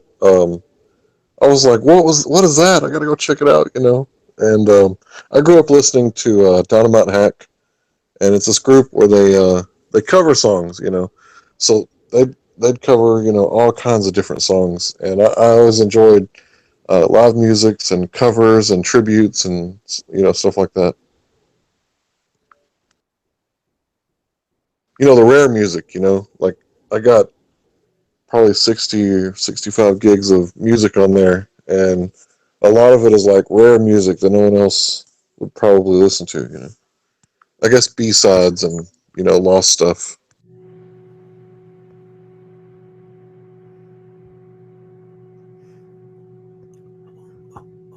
So you're going to use music like from the 60s and mix it with something in the 2000s, for Yeah, example? yeah, you can do whatever you can think of as far as mashups. All it has to have is the same chord progression and the same timing. Were you going to make videos of that? No, I probably couldn't do videos. I could probably do the soundtracks though.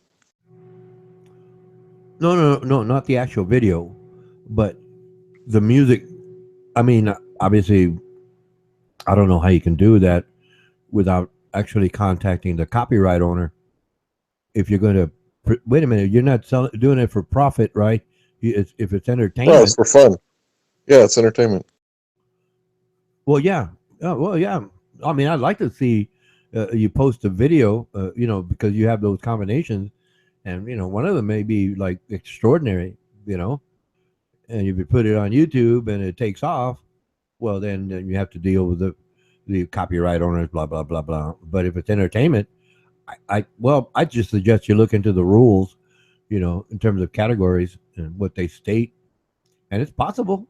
Sure, I mean, I'd like to see it, but if it's being done already, well, yeah, I'll go look that up. But if you're interested in it and just want to do it someday and come up with one, I'd like to hear it. That'd be if I had some time on my hands, because I gotta hear a song, and then I gotta go. Wait a minute, I know the song. It's over here, and then go find the other artist, and then compare the notes or the chords they're playing, and then compare the timing. And if it's a match, then you can sample the music and the lyrics and mix match and mesh it up. Got it, got it. Yeah, well, I mean, using that model, I can imagine that there's mechanisms out there that can slow the music or speed music up, right? And you can mesh them up that way too. But one Yep. song will sound slower or faster than it usually is, you know. You But ever heard of chopped and screwed, where they take mostly rap music, and they play it really slow and they chop it up and screw it up. That's kind of the same thing, but they're doing it to one song, not two. Right, right. Yeah, I don't like I said. I never. I couldn't. Well, I could never do it like that because I don't know that much about it. But I'd like to listen to it. That's the interesting part. I think I heard one where they did Ghostbusters and Yeah, Eminem. yeah. I want to see how that flows. You know, Let me musically. see if I can find that Ghostbusters one for you. Ghostbusters. Yeah, they did Ghostbusters with Eminem, I think. Oh, really? They Huh. mixed those two tracks. Yeah, let me find it. Huh. Interesting. Yeah, I'll check it out, Hank Hill. Yeah. You know, we can get off of here and get around to it. I don't know, within 12 hours for sure. But I'm gonna check it out. You know.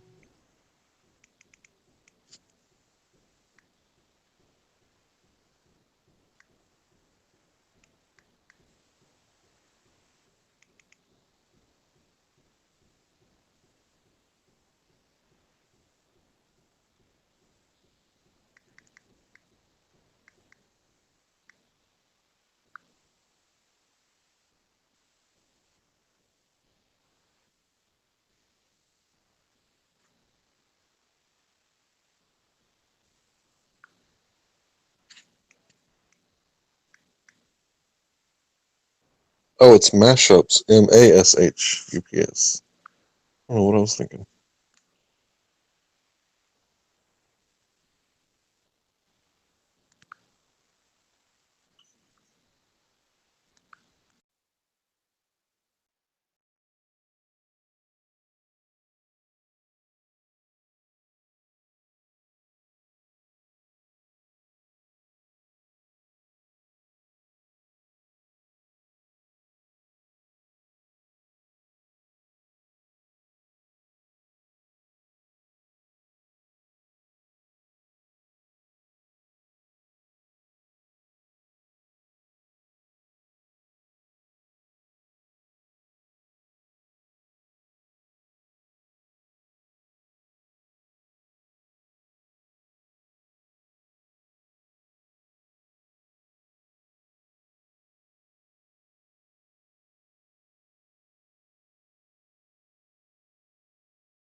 All right. I guess I'll post a sample right next to the chat, not in this hangout, but the group chat.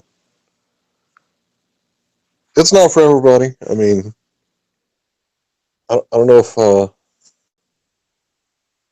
it. I might be the only one who likes it, but I don't give a fuck because I like it.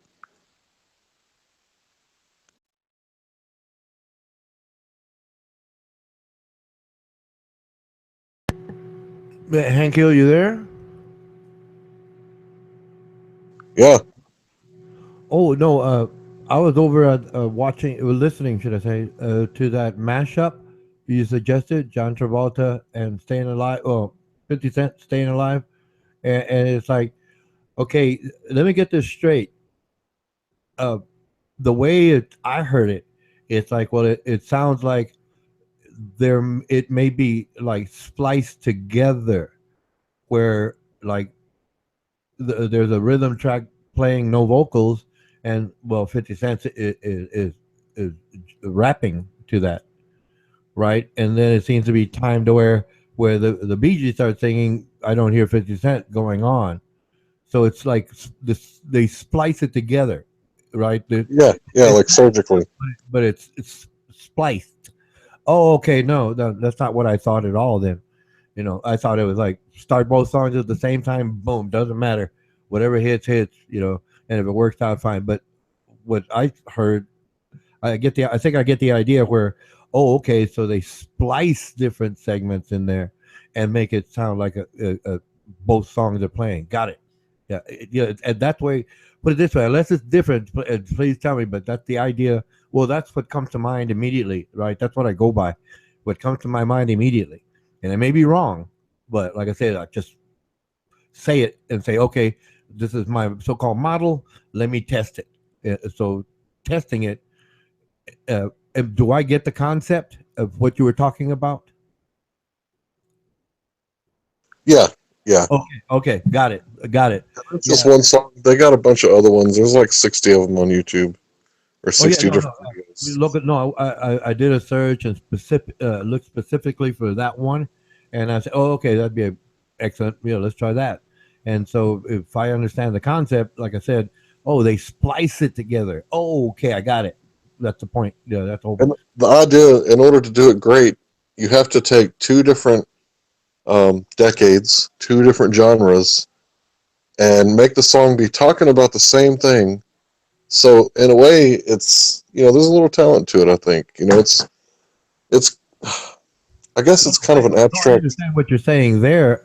Yes, I understand it. Two different decades, but the songs they have different lyrics, but the lyrics are basically addressing the same topic. Right. Right? Got it. Yeah. Like here's one: Prodigy versus the White Stripes. Um, let's see, The Killers, Coldplay. Let's see, let me find a good one here. The Beatles versus Joan Jett versus Cypress Hill versus damn. Oh, it's blocked. Is it blocked? Are you serious? Fuck, or is it YouTube blocking shit? Man,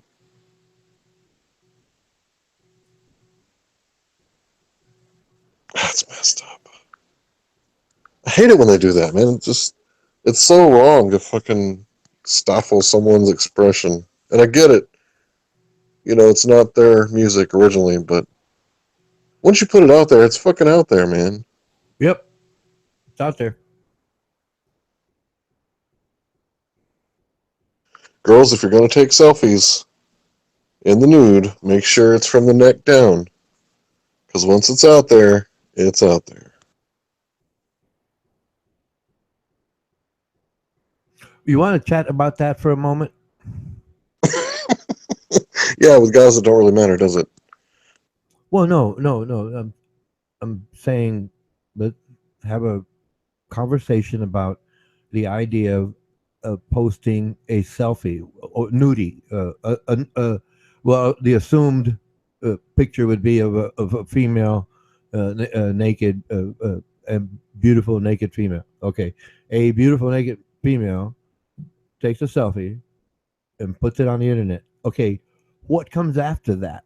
The point being, uh, if it is a bad thing or if it is a good thing, what difference does it make if the person decided to post it in the first place?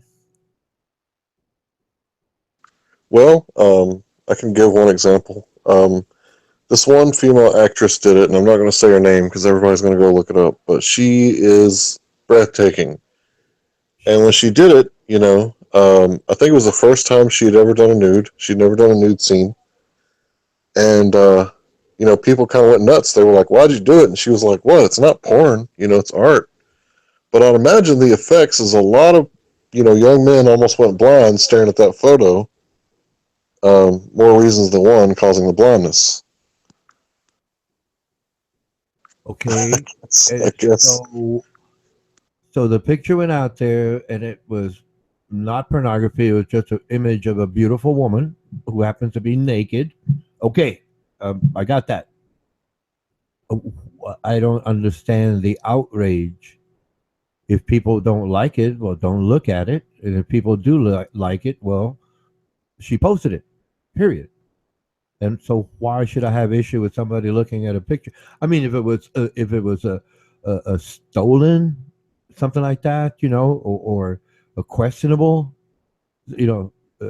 questionable sex act, right? Okay, now, yeah, but if she's just posing, a beautiful woman, it's just posing on a couch, just posing, and she's naked, beautiful woman.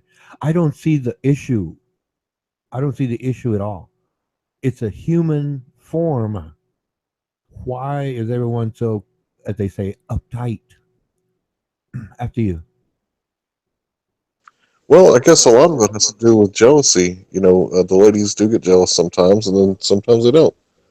And then, I guess for an actress, if she's going to expose herself, she might as well do it on film and get paid for it. And this certain actress has been in a bunch of different films, and she's had, some skimpy outfits and cleavage and whatnot. But Well, she yes. took them to her bathroom for free and posted it on the internet, and just kind of Well, like I said, uh, someone said beauty is in the eye of the beholder. I forget the exact person, but I'm just, like I said, I'm being entertainous here. And someone said that, and I think that's true. And if somebody looks at a picture that was posted by the person, like I said, it wasn't stolen. The assumption that it was not stolen, it was the person's choice. They did it out of their own volition. That's it. I understand that. Got it. Okay. The next part is that it's posted, and some people took issue with that. Could it be because they expected a so-called wholesome person? It's like, wait a minute, or is the person in trouble with her, I guess, managers? It would be, or contract, if she's supposed to be a so-called, wholesome model, and she breached the contract. Well, I can understand the outrage if she signed well, that you're talking about if contract. there's a victim. What's that? You're talking about if there's a victim, there's going to be outrage. Like if somebody stole ex-girlfriend's pictures and then posted it and shamed her on the internet, or breach of contract like Vanessa Williams. I believe she was Miss America in the 90s, and she did a nude and lost her crown. Yeah, if there's a victim, breach of contract or public shaming, yeah, there's a problem with it. But if this actress just posted it willy-nilly on the internet and she's fine with it, then I guess there's not really a problem with it. There's a lot of worse, more horrible things on the internet to post than the backside of an actress and the Yep, front. yep, yep. Well, no, I'm sure we will meet people who would disagree vehemently with me, obviously. But and they'll say, whatever, and I'll try to reason with them, and they'll stick to their guns, as they say, and I'll be ejected, predictably. But I mean, it still comes down to, okay, how does this add up? Like you just concluded, right? Well, yeah, she's a person, she has her rights, not under contract. You gave the whole list, perfect, got it. So what's the point? If, like I said, otherwise it's just like What are people scared? Well, if you don't like it, it's a free country. You don't have to look at it. What do you want to gossip about something if it's not important to you in the first place? And you said so. Then that's when I get ejected. But that's another story. Yeah, you know it, Hank Hill. You know it. I know what I see. You know it. It happens. We have evidence recorded. But like I said, I have. I mean, adult female, beautiful. Well, 18 or over, just for standards, right? 18 or over. Let's just say that. I mean, even younger girls put on costumes and they get their pictures taken. And in some countries they don't have issues with it, but in America that's different. That's another story. But the point being, it's like in America, if they expect this wholesome starlet from Hollywood, some kid shows, oh, okay, then all of a sudden she takes her clothes off at a beach or just professionally, what is it, Playboy, I guess, or something. There's so many of them nowadays. I don't care. But the point being is, she posted her picture out there in the nude. Oh, okay. Let me look at her. Oh, let me look at her face. I go for the face. I like looking at the face, man. The face. To me that's it. The face, color hair. I don't care. She can change it. If she wants. I don't care. But let me look at that face. That's what I want to look for. The face. Some guys, leg guys, the old breast, butt, thingy. Some guys like feet. Oh, okay. But personally, it's like, let me look at her face. Man, that's it. I mean, boom, you sink right into it. You see the whole universe right there. I never understood the whole feet thing. I guess it's weird to me, but Playboy always felt was pretty tasteful. Some of the stuff in the back of the magazine or some of the stuff, the cartoons are not very tasteful. But we're talking about Playboy style photos, a little bit artsy, a little bit tasteful. Not a whole lot of skankiness, not a whole lot of spread shots. Always thought Playboy was cool, but the other magazines. Now I was born in the '80s, right? So I'm talking Polaroids and shit like that. That Oh was yeah. the first selfies. The Polaroids that our parents or possibly you passed around. With your spouse or partner, and nowadays everything's digital, so it's just real easy to take a snapshot of your genitals and put it on the internet. And I guess if other people want to do it, it doesn't bother me none. Just hope that shit don't show up on my page. One time, this dude posted. He didn't post it. He sent me a text of a full frontal naked man, and I was so pissed off, because I was not ready to see that. Oh. And I Oh. texted him back, and he was like, "Oh man, I sent it out to everybody." And I was like, "Dude, if you sent that shit to my little cousins and they see this shit, I'm gonna beat your ass." Because it was nasty. It was. Oh, people can be so distasteful with it, That's is what I'm crossing. trying to Yeah, say. you're right. You're right. That's crossing the line right there. That's crossing the line. I agree with you right there. That's where I take issue. Crossing the line. So in everybody's head, the line is different. In some people's head, crossing the line would be like bestiality. In other people's head, crossing the line would be, you're you're spreading your legs too far.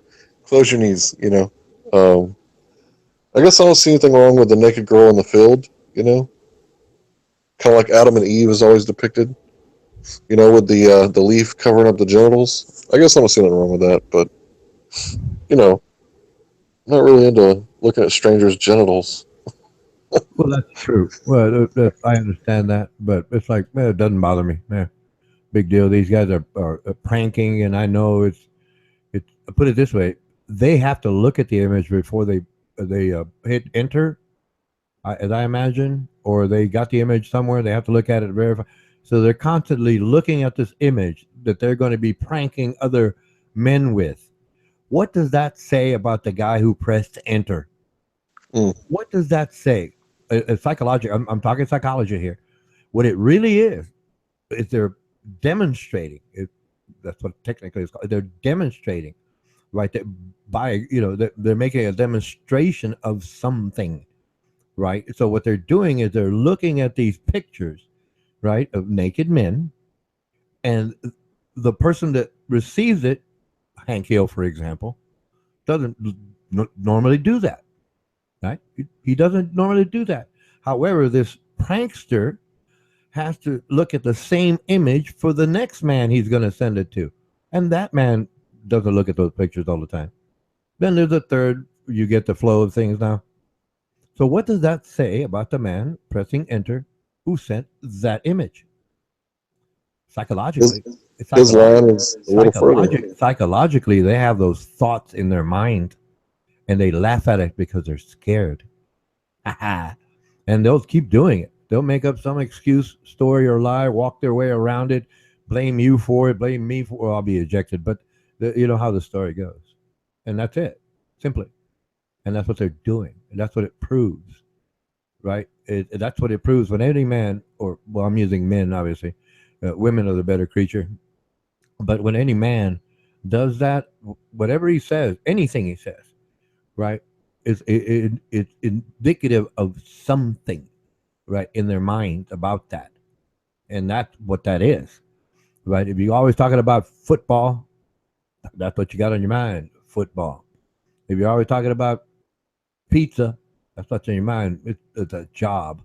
But if you're thinking about other things and start sending images of other things, what kind of image would you send me, Hank Hill? I can guess. If you sent me one image, I can guess it would be an image of your bass guitar. See, I can pick Yep, that I was out. thinking musical instrument. That's what's on your mind. That's what you prioritize in your reality. Those guys sending the images to other guys who've never seen the images or care to even look at them, right? They see it once, delete, boop, gone. I don't know what it is. I don't know what it is with your devices. I'm just using delete because I understand it here on YouTube. Anyway, but like I said, but what does that say about that guy or any men that bring up those ideas in conversation? You've seen them here. They're a couple of bullies, right? They're a couple of, and they go at it all the time. And they say, oh, okay, so you have homosexual desires. No, I don't. Well, no, you might as well just admit it. You're always sending those pictures. That's what it is. Duh. And that's all they talk about. Duh. And they phrase it as a joke. Oh, like I said, the basis of laughter is fear. Psychology. But no one's ever said that. I said that. But the whole idea, it works right out. Yeah, I can prove it because there's been a couple of a U.S. senator, for example, and an evangelist, for example. Two different ideas altogether: politics, religion. Right? Both of them got popped for having homosexual affairs. However, both of them always railed vehemently against homosexuals, and that stems from, well, that's networked through the point back to the point that I made about that guy sending you that image. Simple, very simple. But I figured it out. Put it that way. I'm saying it's simple. Yeah, but I studied all that stuff first. But the simple idea is you just listen to what that person is saying. You know what they're about. That's it. And no one gets it because they're into whatever, being bullies. Whatever. They don't get it. And I keep proving it to them, and they keep yelling, and I keep getting ejected. And hey, I keep proving my point. There you go. But that's what it is, Hank Hill. That's what that guy's about. And that fear that you brought up, sending it to a minor, that's crossing the line. He can be a homosexual. I don't care. That's his life.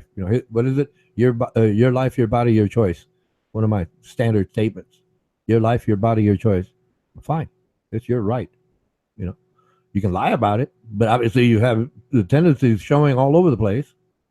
But if you cross the line and send it to a minor, now, hey, I have a couple of questions here. Okay, that's it. I'm over. I'm done. Through. Oh, mic over. Mic over. That's it. Conversation. Mic over to you. I've actually heard it said that you can go up to your neighbors and record the audio, like on your property, record the audio of them making love and post it on the internet. But if you attach their name to it, then it becomes a problem. Right. And a lot of people say that you can't take pictures in public grounds. Private property, you can't take pictures.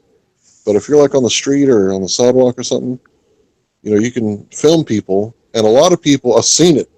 They'll call 911 because they're being filmed. And, people don't really know where the line is on both sides. They don't know when it's too far strict, like, hey, I'm at the square and I'm filming, and a lady walks in front of my camera and then starts yelling at me and calling the cops because I'm filming her, because she's thinking I'm perving when I'm really, filming a statue, and the fat bitch got in my way. It's just an example. Not really. That didn't really happen. And then, some people will take it too far the other way, like sending, full frontal male nudity to a heterosexual man's phone. And like when the response is, hey, I'm overreacting because I don't want to see that shit. And then they're overreacting like, don't be so uptight. It's just a penis. It's like, but yeah, dude, you texted me. I didn't know, like, you ever met the guy who fucking shows you something on his phone? And it's like, penis? And it's like, dude, what the fuck is that doing on your phone? And like you said, they got problems. Some sort of problem where they have to show you that and then see your reaction. I guess they call them reaction videos. But yeah, check that shit out. People will call 911 for being filmed in the streets, saying that they have rights. When in reality, you got the right to film. Like, you ever seen them cops beat the shit out of somebody for filming them? Man, that pisses me off. I mean, I really want to get those cops and take them out to the tool shed and whip them with a hose when they kick somebody's ass for filming them, because it's not illegal. Yep.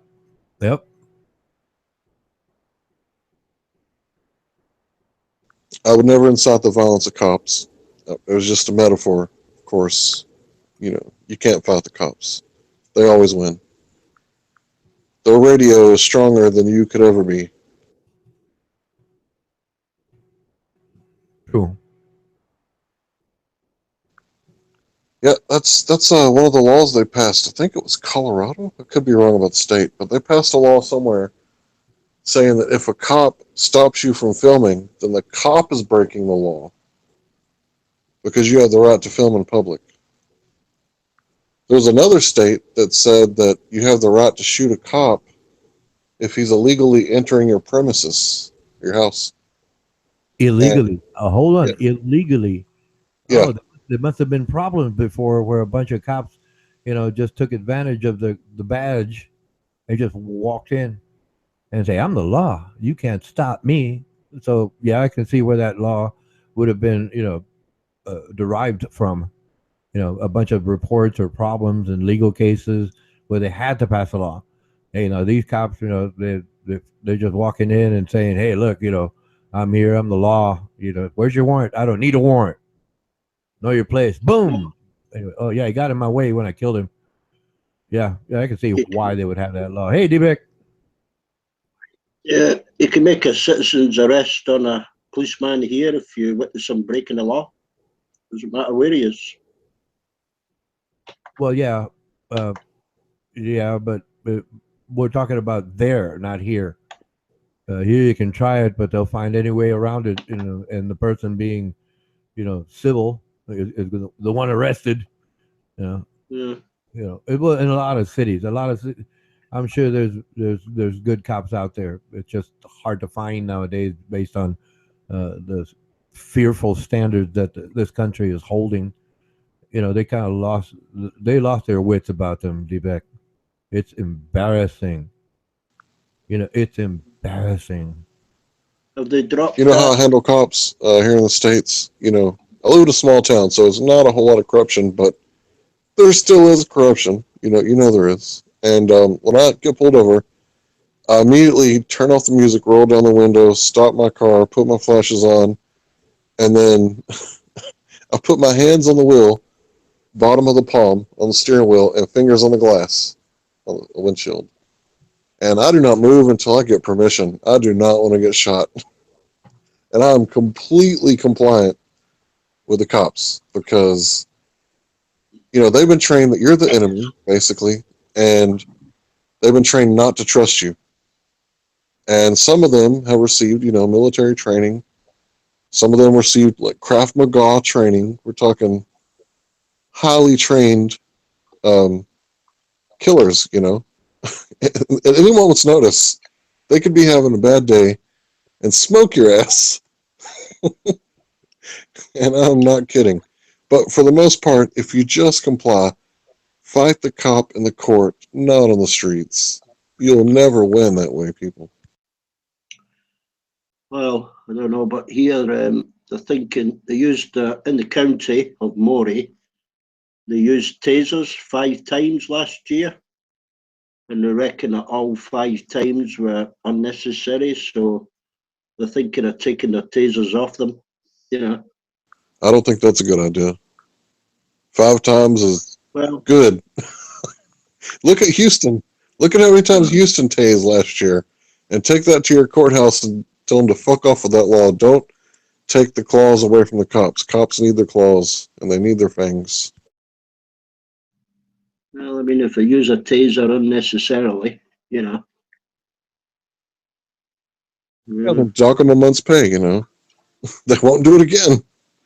But here in the States, the funny thing, D-Beck, if a cop was to illegally arrest someone and beat the shit out of them and then throw them in the jail cell and injure them, the cop would not lose any pay. On most scenarios, what's going to happen is the city is going to get sued, and the taxpayer pays the victim, and the cop is usually off the hook.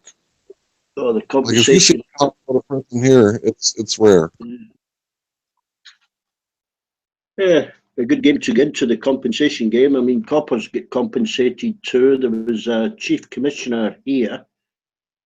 I think she was in London, and she admitted to making mistakes, and she got a full pension. She got I think it was a £1.25 million payoff, and she was sacked. She was sacked from her job, and she got a full pension and compensation. Crazy. And cops see that, they're like, wow, look what she did. And just like with case law, I think you guys probably know what that is. The other coppers are going to be like, wow, do you see how she retired? Let's do that too. Let's go fuck shit up. It's just lead by example, coppers. Or you get a lot of cases where women coppers have claimed sexual harassment in the workplace. That means someone's said a few words to them, a couple of times, and they get the same. They get a big payoff and compensation. Uh, Yeah, the whole sexual harassment thing. I think it started out like a good thing, to keep women from undergoing sexual harassment by their employers.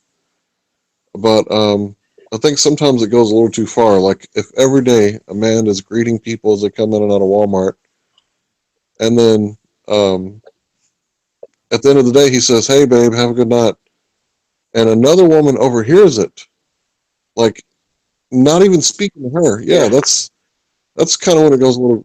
That's a little yeah, crazy. yeah. Well, there was a woman here. She was actually, I think, she was a trainee solicitor.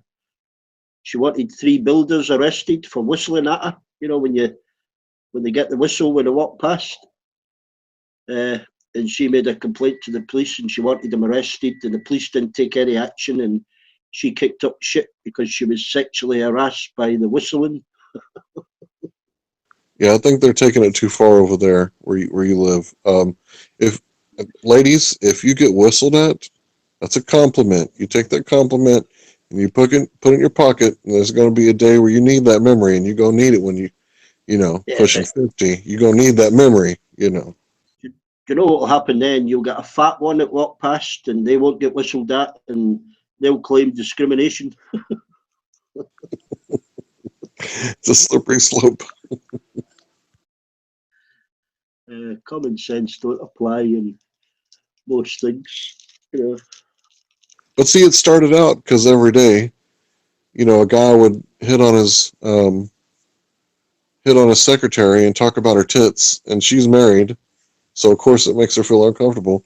That's what they passed that law for, or women's rights. I understand that, but sometimes they take it to a whole new level, and people just want Yeah, to, the line and push it further every day. And not just that, when the litigation starts, that costs a fortune. You know, a lot of it's public money that's spent, you know, defending people, and people are entitled to free legal aid, and it just generates a big bucket of cash for the legal people, you know.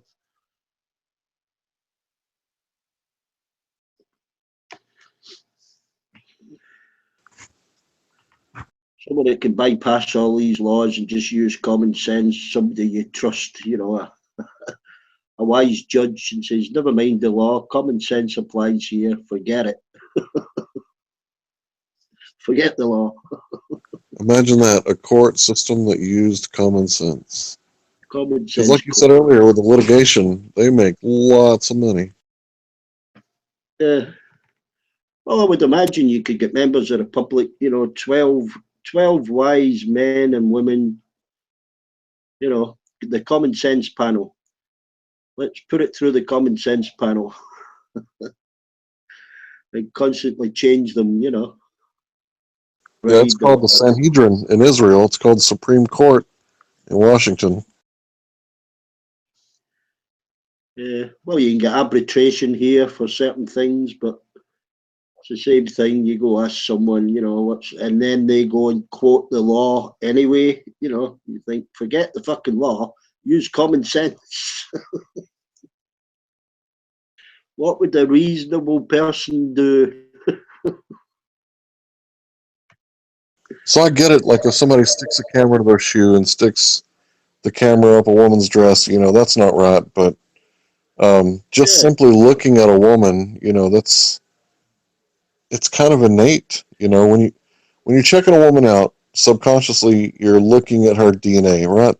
You're saying, okay, she's got a symmetrical face, a proportionate body, she has voluptuous bosoms, and a nice round behind.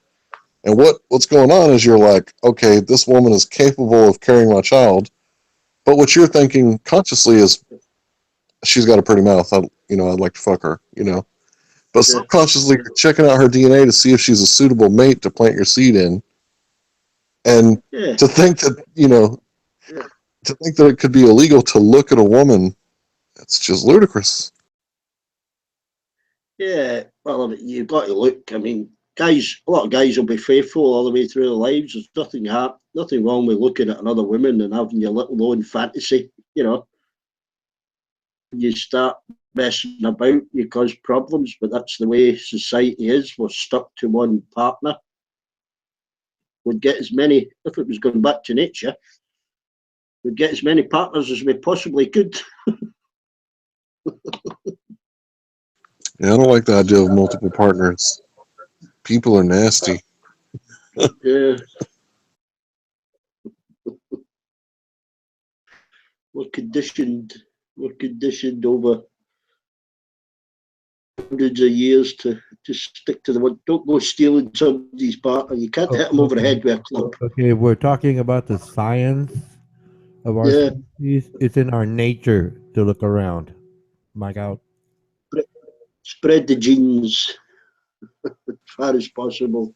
It's kind of like whipping a dog for sniffing another dog's ass, because that's basically what's going on. When a man looks at a woman's ass, the man's primary sense is visual. The dog's primary sense is smell. So, we're doing the same thing. So, would you beat a dog for sniffing another dog's ass at the park? Of course not. So, why would you, hit a dude up for a sexual harassment for looking? Now, if he's stalking her, that's one thing. But just looking, like as she passes by. Yeah, yeah. I mean, where I think we differ, we've evolved, further than animals. I mean, like a lion will kill, a male lion, if he takes over a pride, will kill other cubs. Maybe a kill other, baby chimp will kill other baby chimps, and he wants his own baby chimps, But I think we've grown to have empathy. If we see somebody other child hurt, we'll help. Even though we're male. I don't think we've. I think we've got past the evolutionary barrier, as we want to spread our seed and kill everybody else's.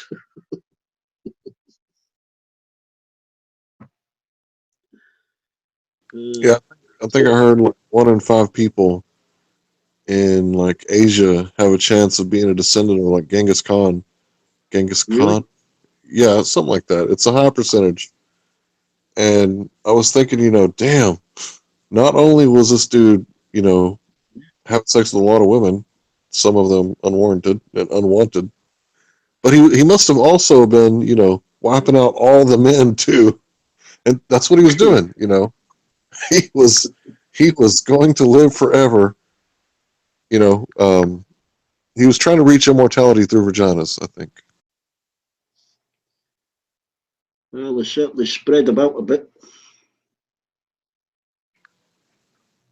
Yeah, because if you look at my son, he's, not a perfect copy, but a 50-50 copy of me. So my blood runs through his veins. So as long as he keeps reproducing and his line keeps going, then I'll live forever. Unless there's a homosexual that doesn't reproduce or one that's not capable. Luckily, my kids were a bit better looking than I am.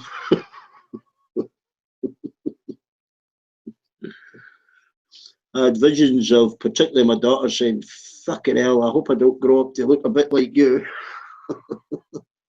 It's all in your head, D-Beck. Yeah.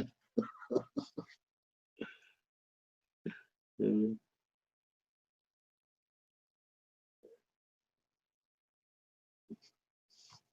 I think I'm going to go outside. I bet it's really nice outside. It's funny when you see the same mannerisms, particularly in grandkids, and they've got a similar mannerism,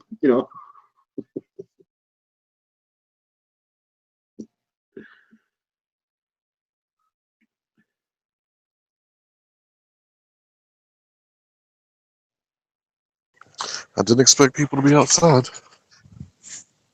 But it's all right. I'll sit down anyway. Is it too hot, too cold? What is it? Oh, it's perfect outside.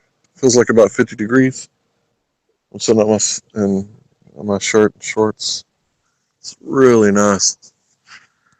Oh, what time? What time have you got there, Hank? 3:20 almost. In the afternoon? In the morning. Oh, bloody hell. I didn't I've expect got a lot of snow there. 10 inches of snow there in New York, eh? Like I said earlier, it's a completely different country. I think we might get the tail end of that weather system, but it'll have turned to rain by then as it crosses a jet stream.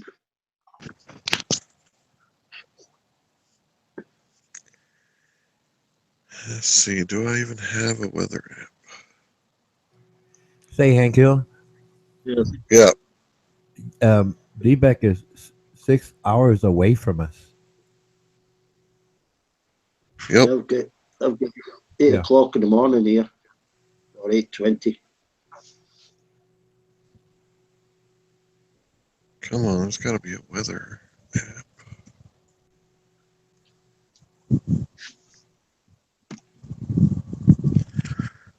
Well, the wind's kicking up. I think I'll go back inside.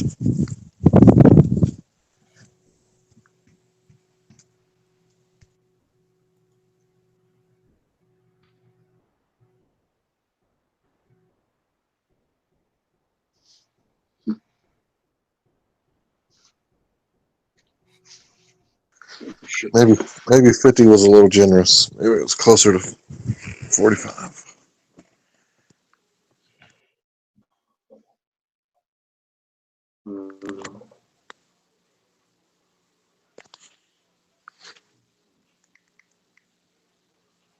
Yeah, spring here. Everything budding and flowering, starting to flower. Bit early. I was close.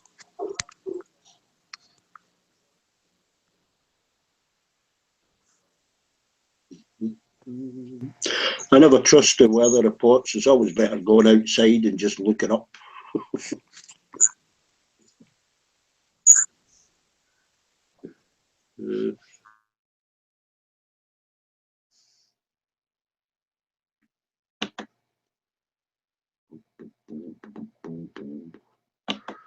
myself a drink. Cup of tea. It's going to rain in a couple days. And when the sunrise is all colorful, it's going to be a bad fucking storm that day.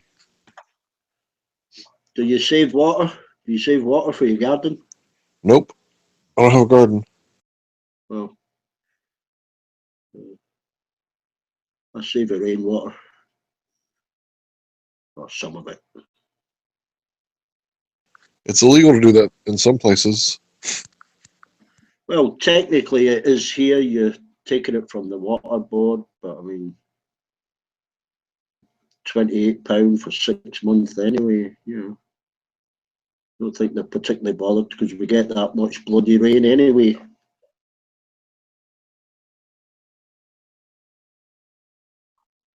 Yeah, my friend was showing me some hydroponic setups that he had growing food, of course, not marijuana. He has children. Yeah. And I was looking at it, I was thinking, man, this dude is building this for this cheap, producing strawberries. And I was thinking, I really need to get into it. Yeah, I do strawberries. Well, I did do them. I used to do strawberries in old drain pipes and hang them vertically. Yeah. Yeah, yeah. Just drill holes in the side of it, shove the plant in, and it, give about 6 inch for each plant, and grow them vertically. It keeps all the pests off them. Just hang them on like a rack. Yeah, I've seen that. Water them at the top, water through the top, drip feed them from a plastic bottle. They're constantly fed, and it filters all the way through to the bottom. Yeah, I've seen what they were doing. Yeah, that was an easier. I've got plenty of room to bed them or put them in a greenhouse, but that was a lot easier. I've seen people doing it in tandem, hydroponics with like tilapia, and the fish puts all the nutrients in the water, and then you get to eat the fish and the strawberries. Yeah, a lot of the mass farming here is that hydroponics. I mean, the vegetables just go along a conveyor belt constantly. The roots are just dipped in water. There's no soil at all, and it's a constant harvest. By the time they get to the end of the conveyor belt, they're fully grown lettuce or cabbage or whatever. Just water. Yeah, I think we should. There's a lot of good. If you YouTube bottle gardens, there's a lot of good bottle gardens on the YouTube where they just hang empty bottles, upside down on a string. Do a string of 6 or 8. Plant a load of plants in, and same thing. Drip feed them from the top.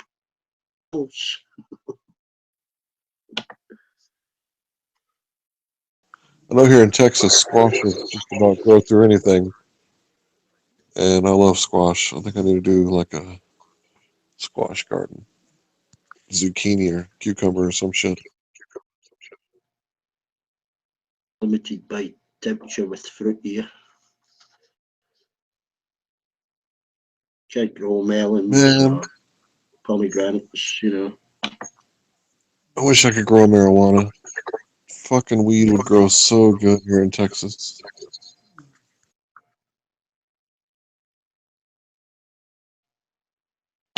Just give yourself a cup of tea. Be back later. Enjoy your tea, sir. I wish I could have some marijuana and green tea mixed together, but that would make me a criminal. They would put me in a cage and force me to pay outrageous fines if I wanted to make my own tea. And if I had enough tea for the whole year, I'd be a felon. I could no longer have the right to protect my family with firearms or vote. Hell, they might even take my free speech away while they're at it. But you're in America. You're free, right?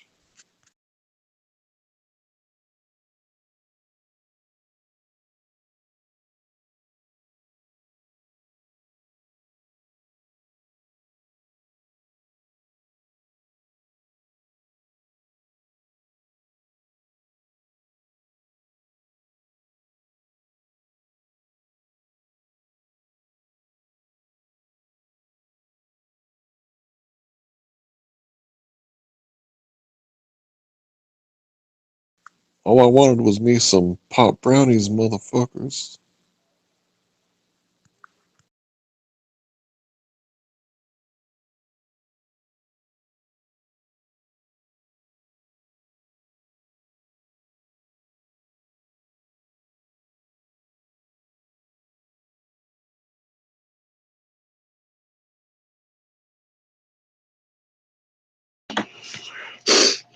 Yeah, I'm happy with a beer and a cheese sandwich.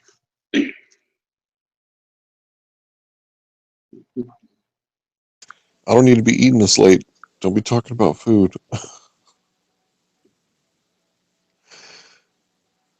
I'll go make some broth or something. You do you do homemade soup? No, to be honest, not in a long time. I do. I do a lot of rump roast. You know, Mm. I mostly enjoy the onions and the carrots together. So I cook the meat first, and then I take the juice and cook the vegetables, and then put it all together at the Yeah, end.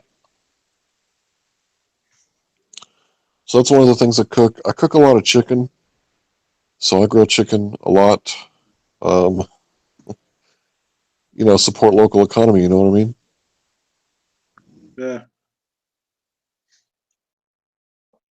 I've stopped eating chicken and pork, but I used to like a ham hock soup, all the vegetables, potatoes, and a ham hock.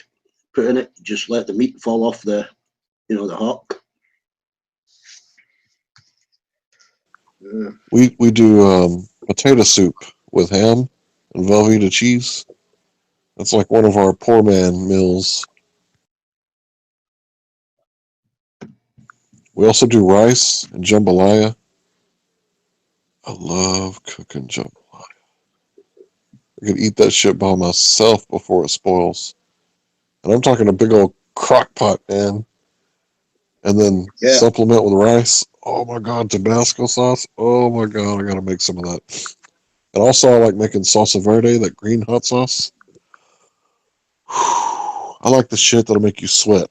I like putting like 9 jalapenos in there, grilled jalapenos, seeds and all.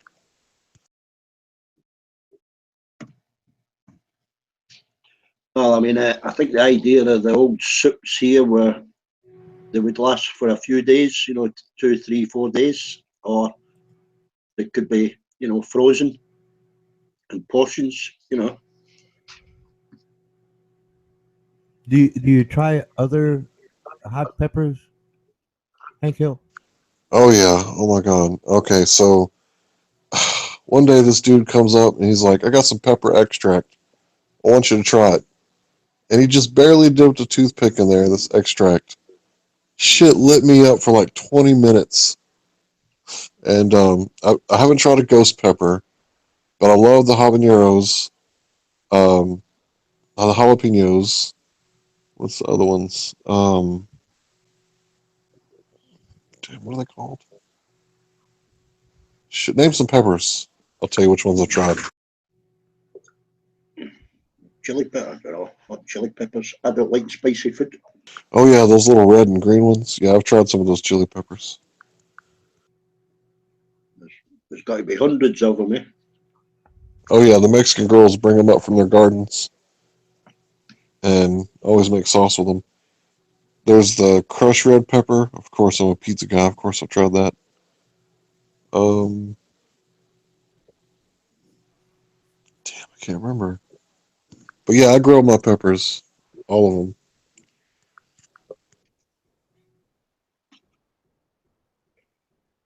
What about herbs? Do you like herbs?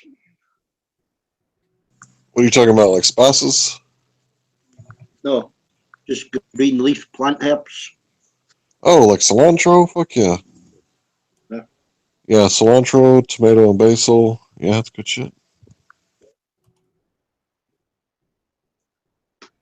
Is it basil or basil? Whatever that shit is, good. We call it. I call it basil.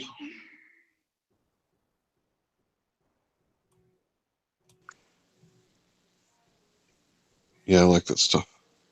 It's good stuff. I like taking original recipes and tweaking them. Mm. Like, for example, I don't think most fajitas come with mushrooms, but the mushroom, onion, and green pepper is like perfect for fajitas.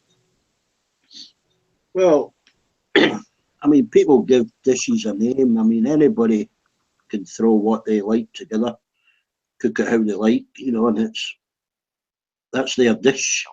You know, might look horrible to somebody else, but that's what you like.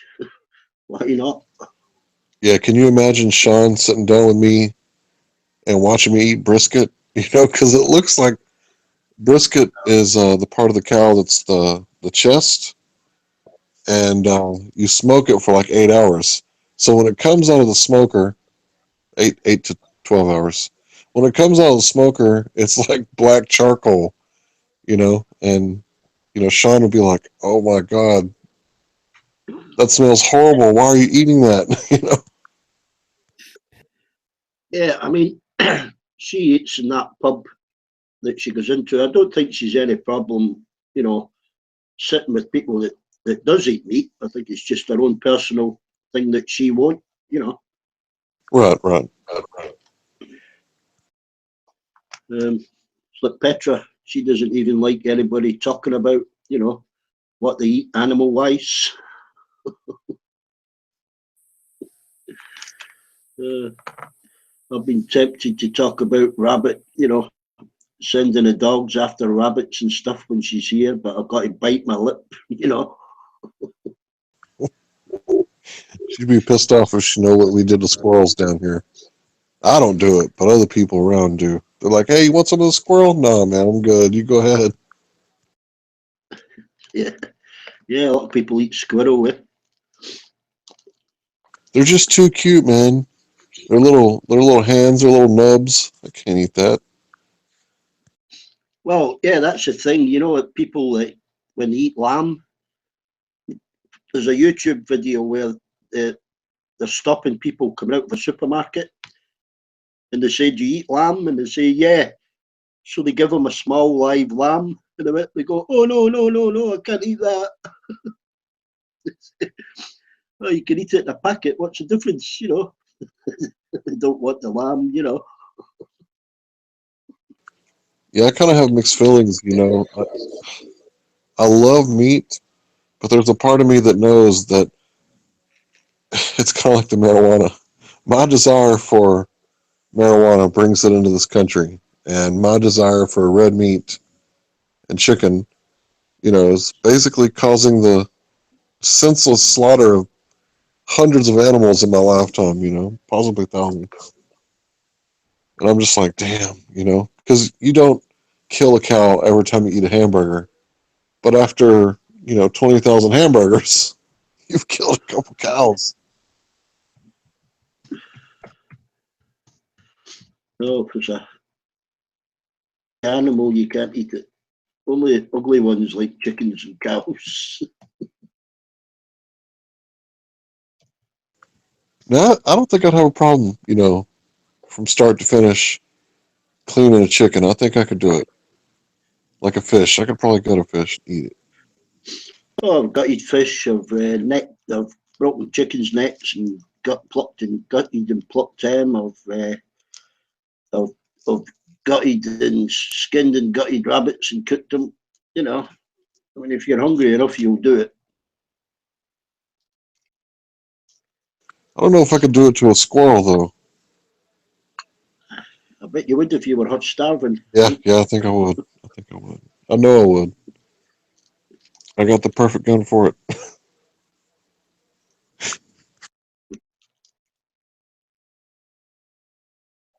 Ruger 1022, the most popular, most sold gun in America. Is that a Luger? Yeah, a Ruger 1022. Everybody should own one. Everybody in the world should have their own 22 rifle. A Luger.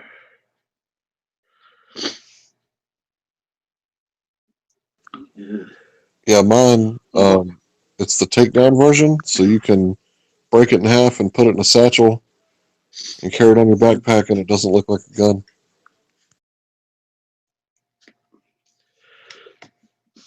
Oh, my neighbour's got a shotgun. He's got a 12 gauge shotgun, and I was having problems with foxes. A cut 3-4 years ago, and he tried to get this fox with his shotgun and missed. He missed with the shotgun, and we had to call in a guy, with the 2.2 sniper rifle. Look, he could spot this thing over 300 meters and drop it. He got, I think he got three. He got three in the end. With his rifle and his infrared bloody night scope. That is wild. I mean, I don't believe in fox hunting, but they can be a pest if there's too many of them. Right. Then they start spreading disease to each other, etc. I've never killed an animal on purpose, never tore the legs off a grasshopper or anything like that. I've killed plenty on accident. But yeah, I've killed a couple of deer that I've seen being hit by a car, on the side of the road, and they're still suffering, bleeding out the nose, etc. You got to put them out the misery, how do you do it without guns? You get on there and jujitsu choke them? I twist their neck till it breaks, or you can split their front legs till their heart bursts.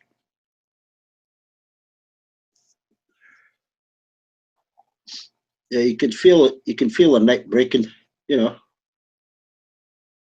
Or you can hear it and you can feel it. Oh, that's funny. Yeah, I've never done that. It's yeah, a lot of foxes get hit by cars. You get a few sheep that are hit by cars. So just clip them, but the car will keep going. Yeah, no, I just buried my cat this week. Yeah. Hmm. How old was he? He must have been about 5. Only 5. Human year. Yeah, he was a 5-year-old cat. What happened to him then? He still had his testicles and he was chasing pussy across the street. Oh. Hmm. But he was an outside cat. Well, outside cat. He'd come in to sleep and he'd go out to fucking fight all night. And then come in and sleep on the bed, or sleep on Yeah. the couch all day. And then go back out. It's time to fuck and it's time to fight. Mine does that. He's got half his back left leg missing, but he disappears for 3 or 4 days at a time. Right. He'd always be covered in the worst scratches. And as long as it didn't get his eyes, he didn't stay in for a couple days. But when they got him in the eye, he'd stay in for a couple days till he healed up and then go back outside.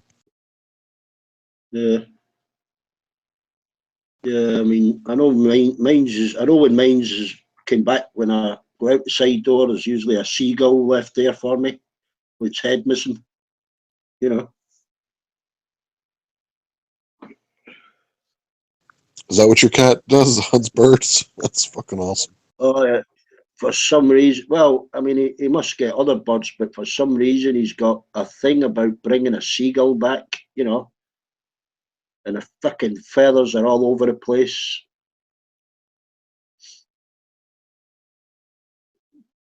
It's no problem picking up and binning it. It's chasing the feathers about everywhere.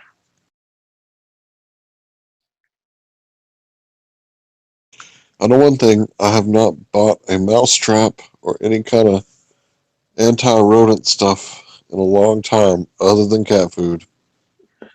Yeah, you won't need it if you've got a cat, eh? You don't need it. Oh, I don't worry about clothes being stored or anything. Yeah. Yeah, it's like slugs in a garden. I mean, I don't. People put in beer traps and stuff, or put down those pellets. You know, those iron sulfide pellets to kill slugs. I don't kill them because it's bird food and it's hedgehog food. I've got two little wires on an open circuit on a 9-volt battery around my veg beds, and the snails and slugs won't cross that because they get a little shock, or a big shock for their size, But yeah, it's better spending time just picking them out, if you find the little baby ones because it's food. They're food for something else.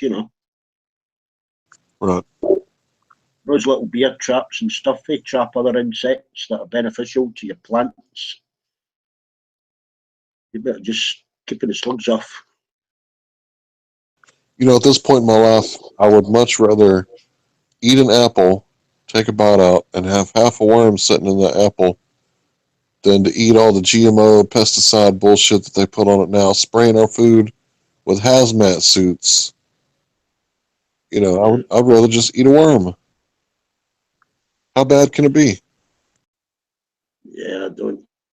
I'd praise. I use natural. I mean, like for green fly, I'll use a bit of water, a bit of washing up liquid and water. That kills green fly, black fly, and a lot of your herbs. If you mix it in with plants, will keep a lot of those. If you mix your plants together naturally, I mix mine. They don't have bed after bed of the same bloody plant. It's crazy. They're all open to the same attack then by the same bloody pest.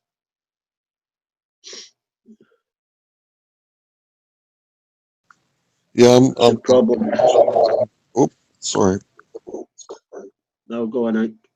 I'm pretty ashamed I haven't had a garden in a long time. And it must be about since I started having kids.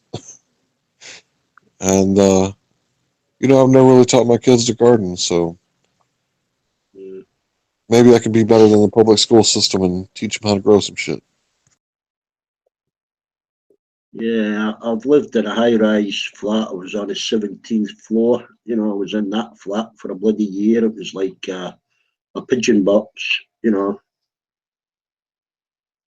Um, without a garden now, couldn't.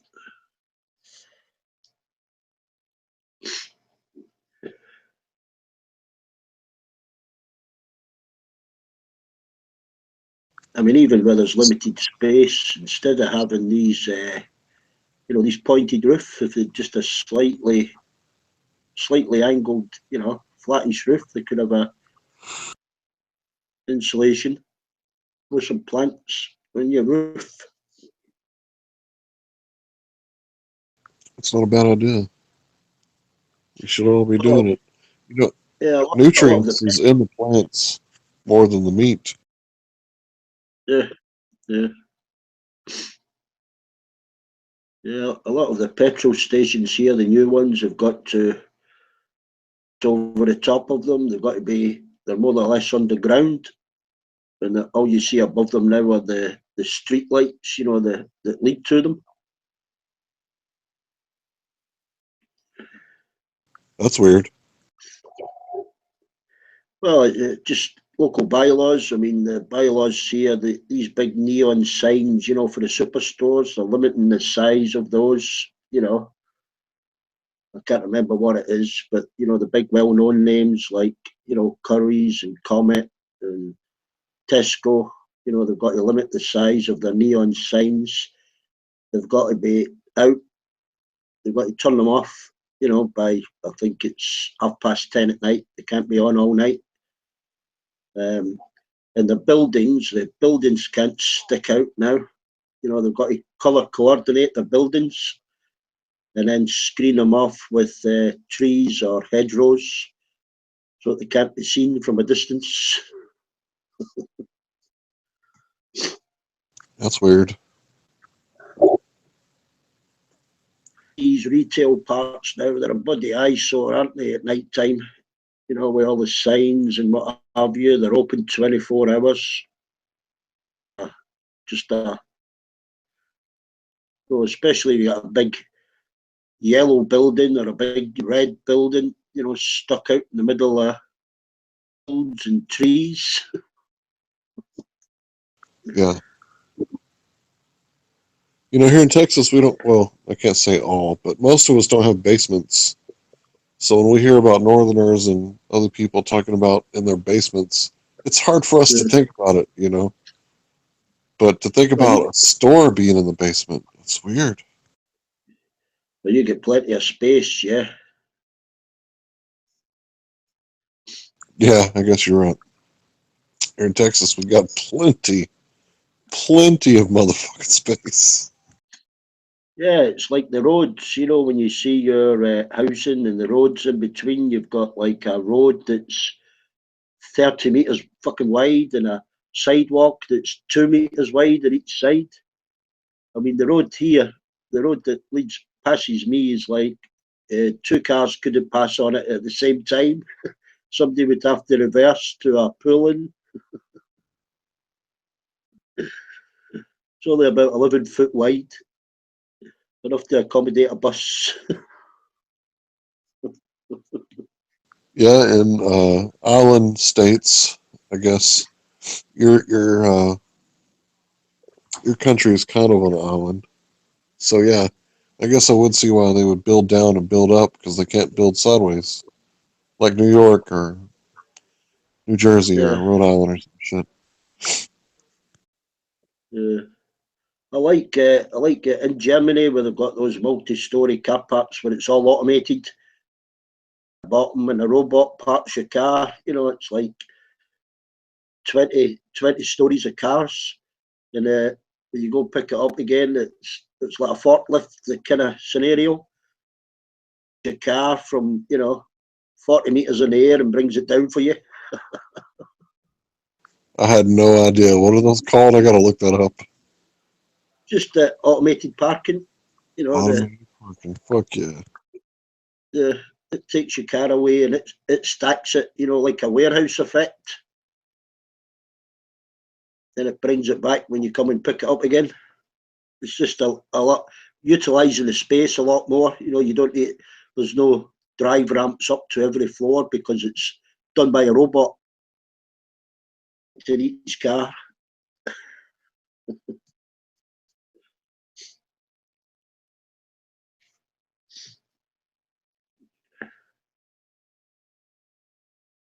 You would find it.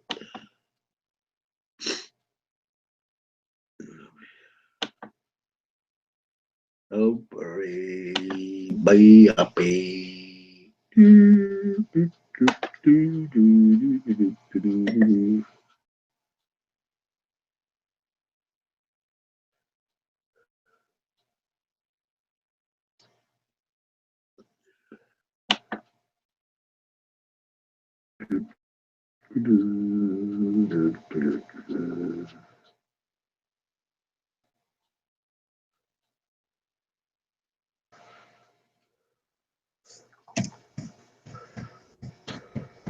So, how goes the planning for the garden, D-Beck? Oh, I'm doing all my seedlings. I've already got. Funny enough, Ronan, I've got tomato plants in my greenhouse that are actually flowering. Uh-huh. Yeah, they've been growing since bloody January. Just a couple of wild bits.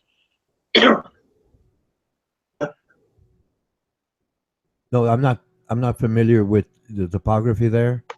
And best seasons, soil combinations, and so on and so forth. So I can't really Yeah, say, how yeah. fast anything will produce or the cycle or expected rainfall.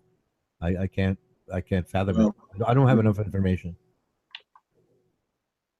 it's kind of all year. Yeah, yeah. No, the planting is normally end of March. Beginning of April. Okay, Um, okay. I've been putting seedlings out since beginning of this month in my greenhouse because you know Okay, so you have a greenhouse, like a simple arch structure, like I've seen on television, arch and just some plastic paper over it. That's all you need, unless you have what they no, call formal greenhouse. sorry, I've got shut that up in a minute. I'm just finding that car parking for. No, I've got two D-back, that was glass. some bat cave shit right there, dude. No, I was looking up the link for you, Hank. Hang on. No, I've got two glass greenhouses running. I used to have a polytunnel, but I've got two kind of medium-sized glass greenhouses. Where am I? But the planting season's getting earlier. This is the earliest I've known, and I've been here years. It's been a really warm winter. Okay. No, I'm just trying to develop a picture in my mind because I mean I don't know, to what degree of sophistication that you're using. So yes, I'd be getting. I used I've got a few raised veg beds. Do my seedlings in the greenhouse, and then I transfer them to the second week of April, third week of April. But they're good to go any time now, really.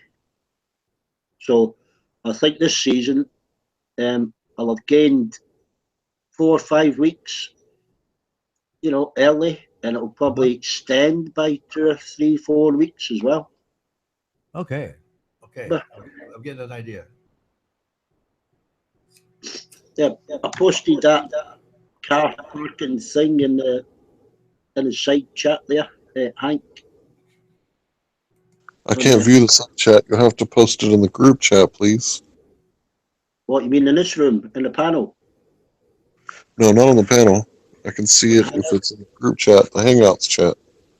Oh, right, okay.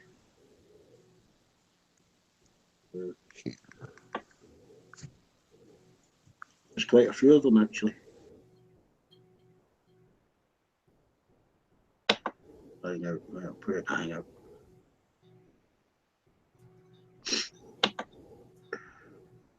Well, it's 4 o'clock, and I guess I no longer have a reason to stay up because I'm sleepy now. And I'm going to go out and fix the car tomorrow. Oh, your car broke? Well, my Toyota, the engine blew, so I bought another car, and it has problems, but I'm going to fix them. Your problems, no? Well, it gets hot, but I haven't let it get too hot. Oh. Yeah, that could be many things, eh? So that's what kept you up, eh? Troubles with the car. That's right. Yeah. Well, yeah, no, I had it figured out, but I was just trying to be polite about it and not delve into it. But I know what it is, Hank Hill. I know what it is. I got it all figured out. But cool, man. Hey, we support you. That's all. That's all I can say. You got my support, man. I'm gonna get it done. I have faith. Well, no, I'm saying, hey, you need information, you can get information. I think Buddy shared some information with you. A couple of pointers. But like I said, people care in spite of things sometimes.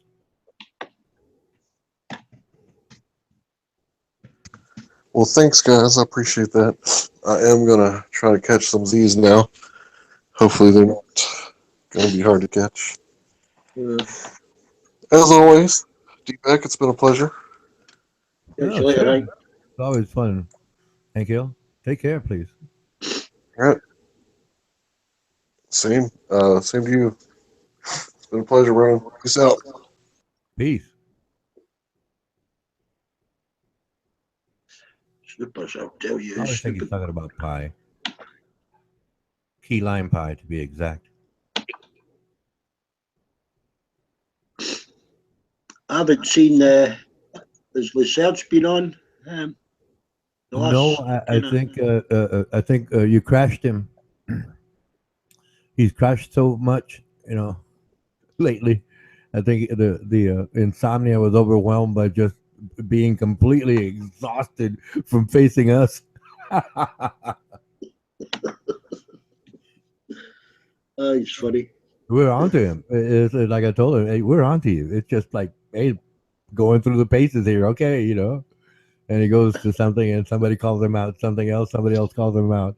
A question here, a retort there, and then he gets mad and curses me out. Yeah, right, we're getting there. He's not gonna break, but he does get tired. He needs a break.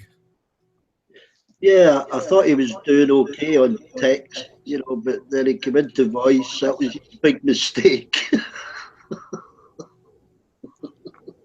It's so much fun talking to him because he comes up with this, comes up with that. And I ask him about this or that, and when he starts cussing me out, okay, fine. He won't admit he's wrong, but lost it. Well, hey, this is a good one. This is actually my favorite. Carmen Tons came by, right? Hi, Yeah, Carmen Tons. You know me, right? Just all yeah, happy to see her. And then he was talking about uh, Occam's razor, this, you know how he just throws in this stuff that doesn't match in his word salad. It just doesn't match, D-Beck. I'm telling you right out. I know it doesn't match. Anyway, so he's talking along, right? Carmen Tons writes, Occam's razor is parsimony, right? And you really have to know what both of those things are and deal on that level. I mean, we're talking Carmen Tons here, okay? And I, yeah. I knew it right when you said it. I He knew knows it her when you said genetic. it, right there, right. So I purposely look up, okay, parsimony, and because he said he was a human thesaurus, right? Humans, he would have known the word parsimony, right? But I pointed it out to him, right? And so I look up Occam's razor, right? Both definitions side by side, two tabs, and I start calling out. I said, "Well, she said parsimony. Do you know the definition of the word?" And it starts off with something else. Oh, apparently you don't. Let me get that definition. And he's going on, and he's going on. You know how the third goes, right? And then I look up Occam's razor. He said, "Hey, what is this?" And I was pointing it out to blending it in with Carmen Tons being right there, right? It's address that, please. And then he gets completely frustrated and says, "Why don't you leave?" Mm. That was so Yeah, funny. he goes off. He goes off on a tangent, but I'd love to hear him have a conversation with Carmen because she knows her stuff when it comes to plant genetics. Eh? Oh yeah, she's got it. She's got it. I mean, I acknowledge her for that. She's brilliant woman, brilliant woman. But the fun part of it is that Lasurge could not handle it. He could not handle it. So Uh, yeah, but what would also be funny as well, Ronan, is Carmen's sarcasm. yeah. Oh man. Oh man. I think she would destroy him with the two together. Oh no, he'd eject her before far quicker than anyone's ever ejected me. He would figure out how to eject people. Hey, he said it's not nice, but if Carmen Towns was in here talking to him, he'd figure out a way to eject her.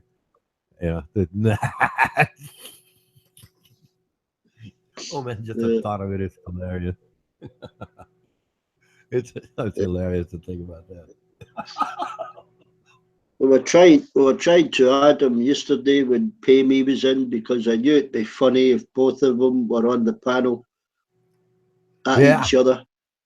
Well, And yeah, Ray couldn't find them on the hangout. Rose couldn't find them. Dave couldn't find them. I couldn't find them. You know, I don't think they had the hangouts up and running. Otherwise we should have found them. yeah. One of us. Either way, it goes on. We'll see how it goes, and it happens. Well, you get snippets of discussion now and again as a 30 seconds of reasonable discussion sneaks in at minutes. Yeah, yeah. I mean, I don't have the directives or anything like that from Armando Vargas. So I mean, if you were to tell me, look, hey man, these people just want to go on for a very long time, and obviously just what they call it, hog the mic, you know, Yeah, but that's what they call it, I think. But they want to, monopolize it. Basically, what they're doing. And I thought about it. I've thought about it before. I said, well, what if, Armando Vargas told the moderator to tell anybody that comes in. I'm not saying I'm the moderator, a moderator, whoever that is, right? Hey, there's the rules of the room. What are they? Well, first of all, if you're going to talk for a while, that's fine. Introduce yourself. Welcome. Secondly, if you have a point, just try to keep your point down to 5 minutes, or 1 minute, and whatever the room decides, right? 2 minutes. I think 3 minutes is good, but I've never reached that mark. I always get interrupted. I love this, right? But the whole idea would be that the moderator would tell everyone or anyone coming in, look, this is the rule. If some people talk too long, just make your point, and then let another person, address the point. And if it continues, 5 minutes here, everybody takes 5 minutes, then more people get involved. But it won't work. Being each one of us is aggressive. That's what we are, aggressive people. Some of us are a little more subtle about it, but we all are aggressive. That's part of the nature of this uh, mind IQ circle. People meeting, because obviously we only communicate via voice, and basically we can understand. Because we're all used to using a telephone. We can sense what the person is feeling or thinking or leading up to, or if it's funny or it's not. We can all do that, right? Plus we have cameras sometimes, but that's not really that big a deal. It's better, but just listening to a person, you can tell where they're going. And obviously, I've seen you do it. You listen to people and you just come up with something, and it's usually very, very funny. but I mean, Incredibly I witty. can, yeah, I can scream at the screamers, but it's very difficult to go from a screamer 1 second to come right down to talking reasonably. 1 second later. Yeah, yeah, yeah. That's true. That's true. But that's part of the fun of it all. And now that I Yeah, came, yeah, now that I came up with a recent idea about uh, well, I wrote this song called "Listen to the Bullies," right, or something like that. But and I made it up, and I've been playing it back at them. Well, yeah, I'm imitating you, or doing those things, right? And they get upset. They get more upset, and then I write, well, there's just the bullies said this, and they know I'm talking about them, and they can't deny it. See, that's the tough part. It's in a song. They can't deny it, and then they try to switch it around and say that I implanted some kind of virus or gene into Honest Pakistani, so he would act homosexual, right? And I took advantage of that. It played that, and then Honest Pakistani turned it back on them. So that's how that thread of our story is going. It's really convoluted, but there's consistent parts to it that they would react and I would respond. It's obvious. It's there. It's just the humor of it all that makes it interesting. yeah, that was funny because Packy was turning it back on you when he was muting with Serge. He was saying, "I'm sorry, it's Ronan's fault." Yeah, yeah. But I don't think the Serge would accept a time limit.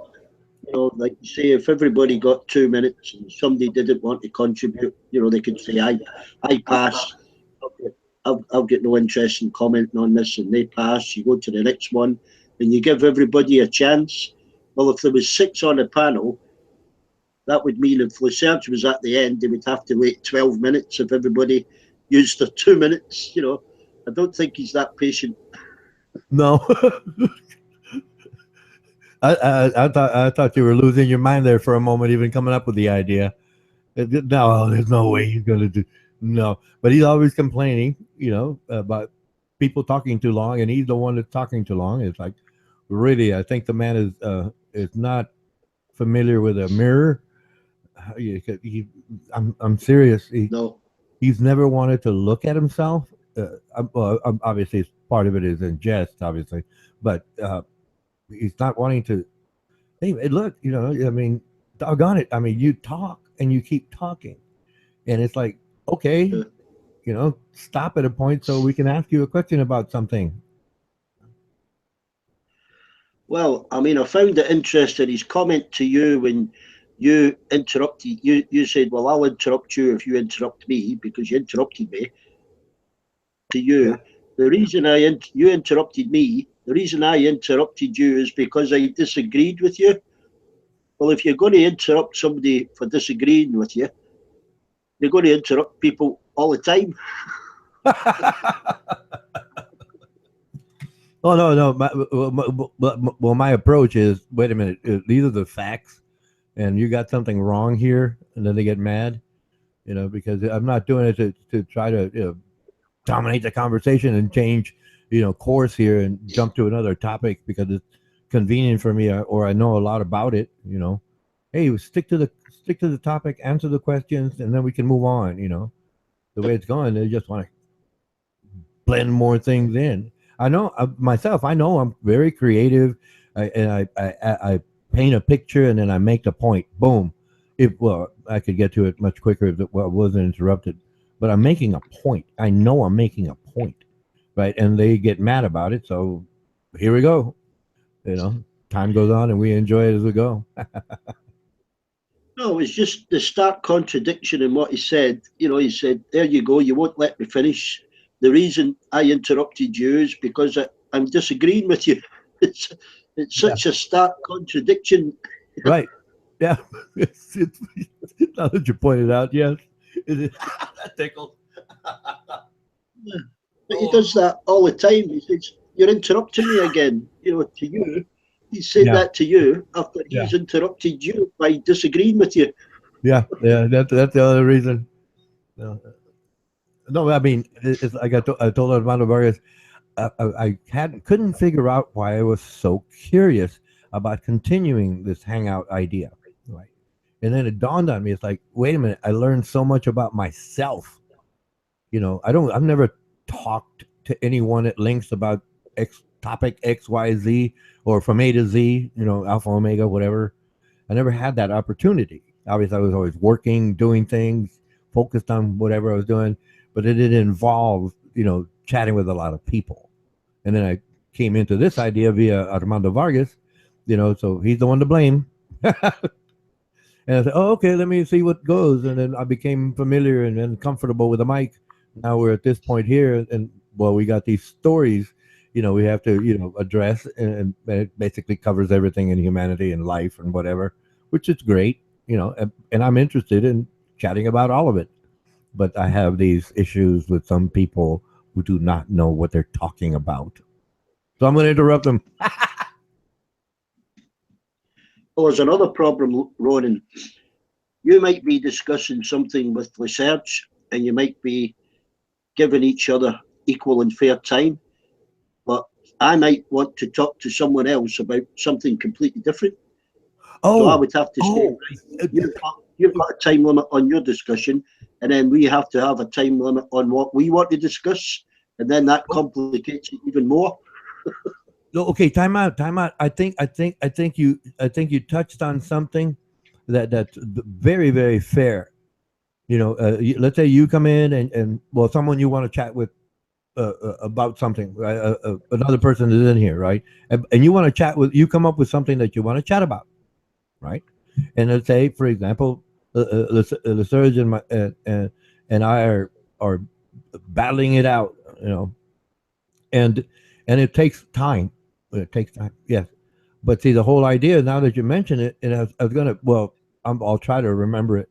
Right, it's really hard to do to implement it. Uh, that let's say the surgeon and I are talking, and at one point, I'll just have to remember this mental note and say, hey man, look, we're not getting anywhere. I've proven you wrong. Why don't you and I just be quiet and listen to the other people talk? See, that's the best way I can blend it in, right? Because obviously, yeah, I'm going to have a point. He's going to be wrong. That's it. He's wrong. So he wants to belabor it. That's the problem. He wants to belabor the point. And so I just there, right there. I'm going to make this mental note now, right? And like I said, when it happens again, it could be the surgeon or in someone else even. It doesn't matter. I'm going to try to interject and say, hey, look, you can't make up your minds. Why don't you just hold up a minute and we'll let other people chat for a while. Anything they want to chat about, please. Just hey, just hold your thoughts or jot something down for when it's your turn to chat. And then we can allow other people to chat. I think that's a good idea. You know, Based on what you just said, that's what came to mind instantaneously.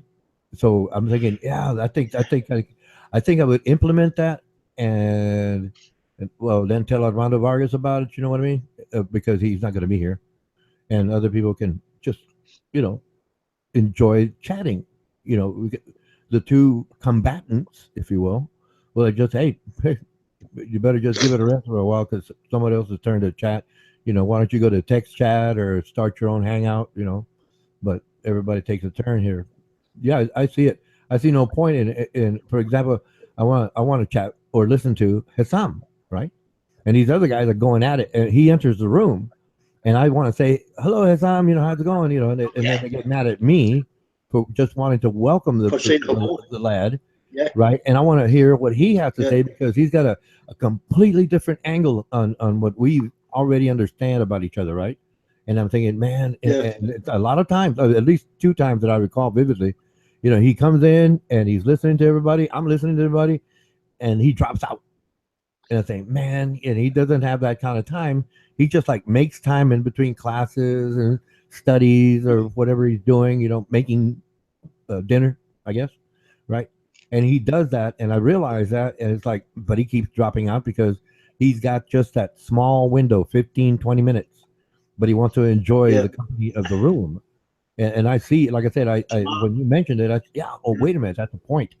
That's another thing we could utilize, a tool, if you will. The example is Hassam comes in, somebody's talking and says, hey, excuse me, I'd like to interject. Hold your thoughts, please. Hassam's here, let's give him 5 minutes. And if it turns into some other conversation, great. You guys remember what you're doing because you're never going to stop arguing anyway. You know? And then with, hey, Hassam, how you doing? And then we get him involved. And then, well, let's say you start chatting with him. Yeah, I'm Mike out. Boom. We just changed topics. And Yeah. everything got I mean, I triggered research just people that were coming into the room. Yeah. Well, no, like I said, I mean, I'll obviously I'll do that, but I would like other people to realize the same concept and implement it. Where that a new person comes in, even if they're familiar, very familiar, right? Or because a completely new person, I would think, hey, let's chat with them 10 minutes. Let's find out, what this person thinks. Their views. Obviously, within that window, we can sense, their character, right? And okay, well, then we move on. But yeah, I'll put it this way: I'll try to do that. No, wait a minute. I will do that, but I'll probably get stopped a few times. Well, a lot of times, but it eventually, I think it would work out were it maintained by enough regular members of the panel. You know what I mean? They'd be like, if I wasn't here, you would say something, or well, I can't trust Buddy W to say that, but that's another good person. Like Hank Hill. So, Well, yeah, that's another problem. You can't see behind that muted microphone. But I noticed with Petra, you can see Petra getting frustrated.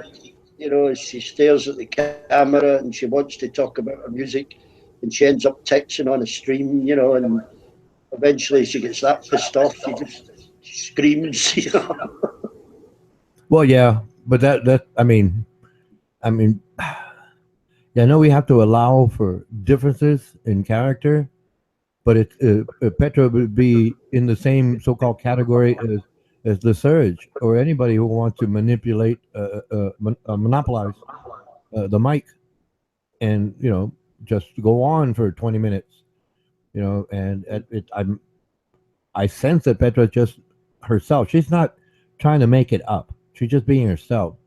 So she's, obviously impatient, just like Blizzard or, anybody else that, obviously aggressive. Myself, I've got no problem accepting, taking responsibility for that, but like I said, it would be Yeah.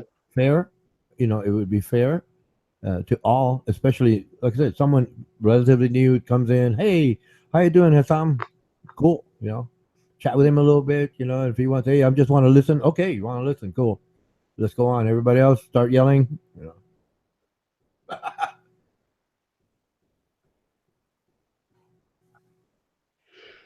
Yeah. It's awkward.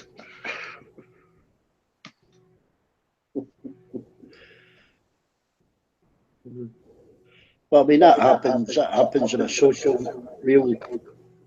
Oh, I'm getting echo. That happens in a social context when you're sitting in a group of people. You get loud people. You get people that just sit and listen. Yeah, You know. there's people like that enjoy that, just sitting and listening. I do. I mean, I enjoy it. What you can, but you can actually see their facial expressions. You can see when they're bored or when they're looking away. They're not interested in what's being said.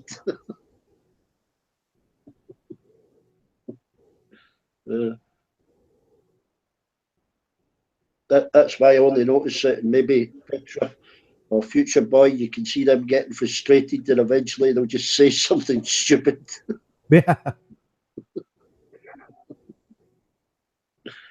But I thought that which was makes it funny. yeah.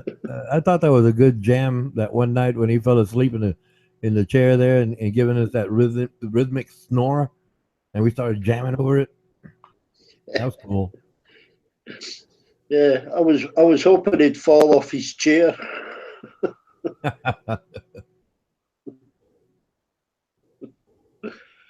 Yeah, I've been there. And then he stood up and wobbled about like he didn't know where he was going. It disappeared. Yeah. Well, no, he knew where he was, but he just had to figure out how to steady it up there. You know. Yeah, yeah, that was it. Yeah, he was getting steady on his feet.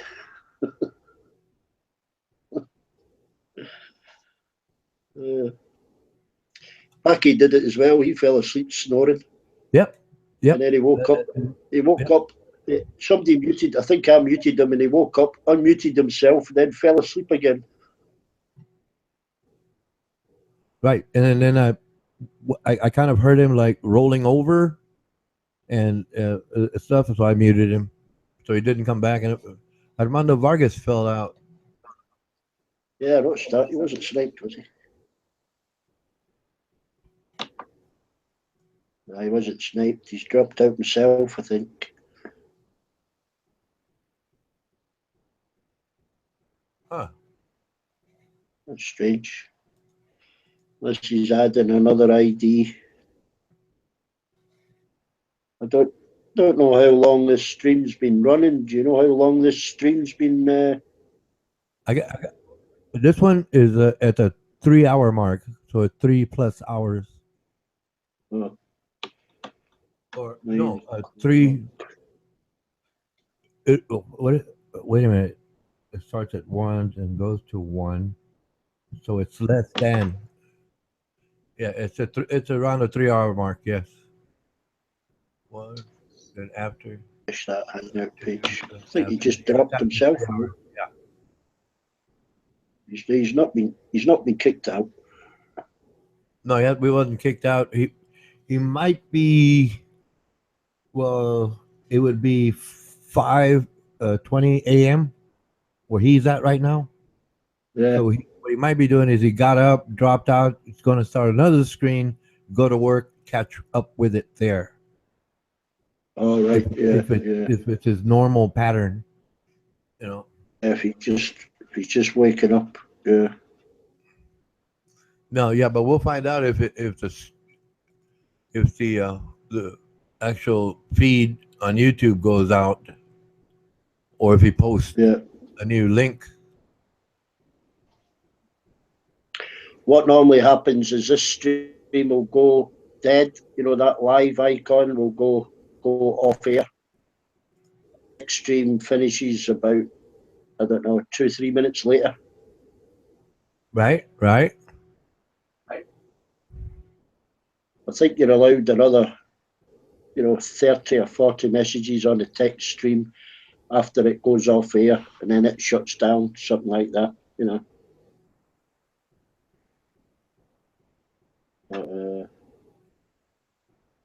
Let's see if I can.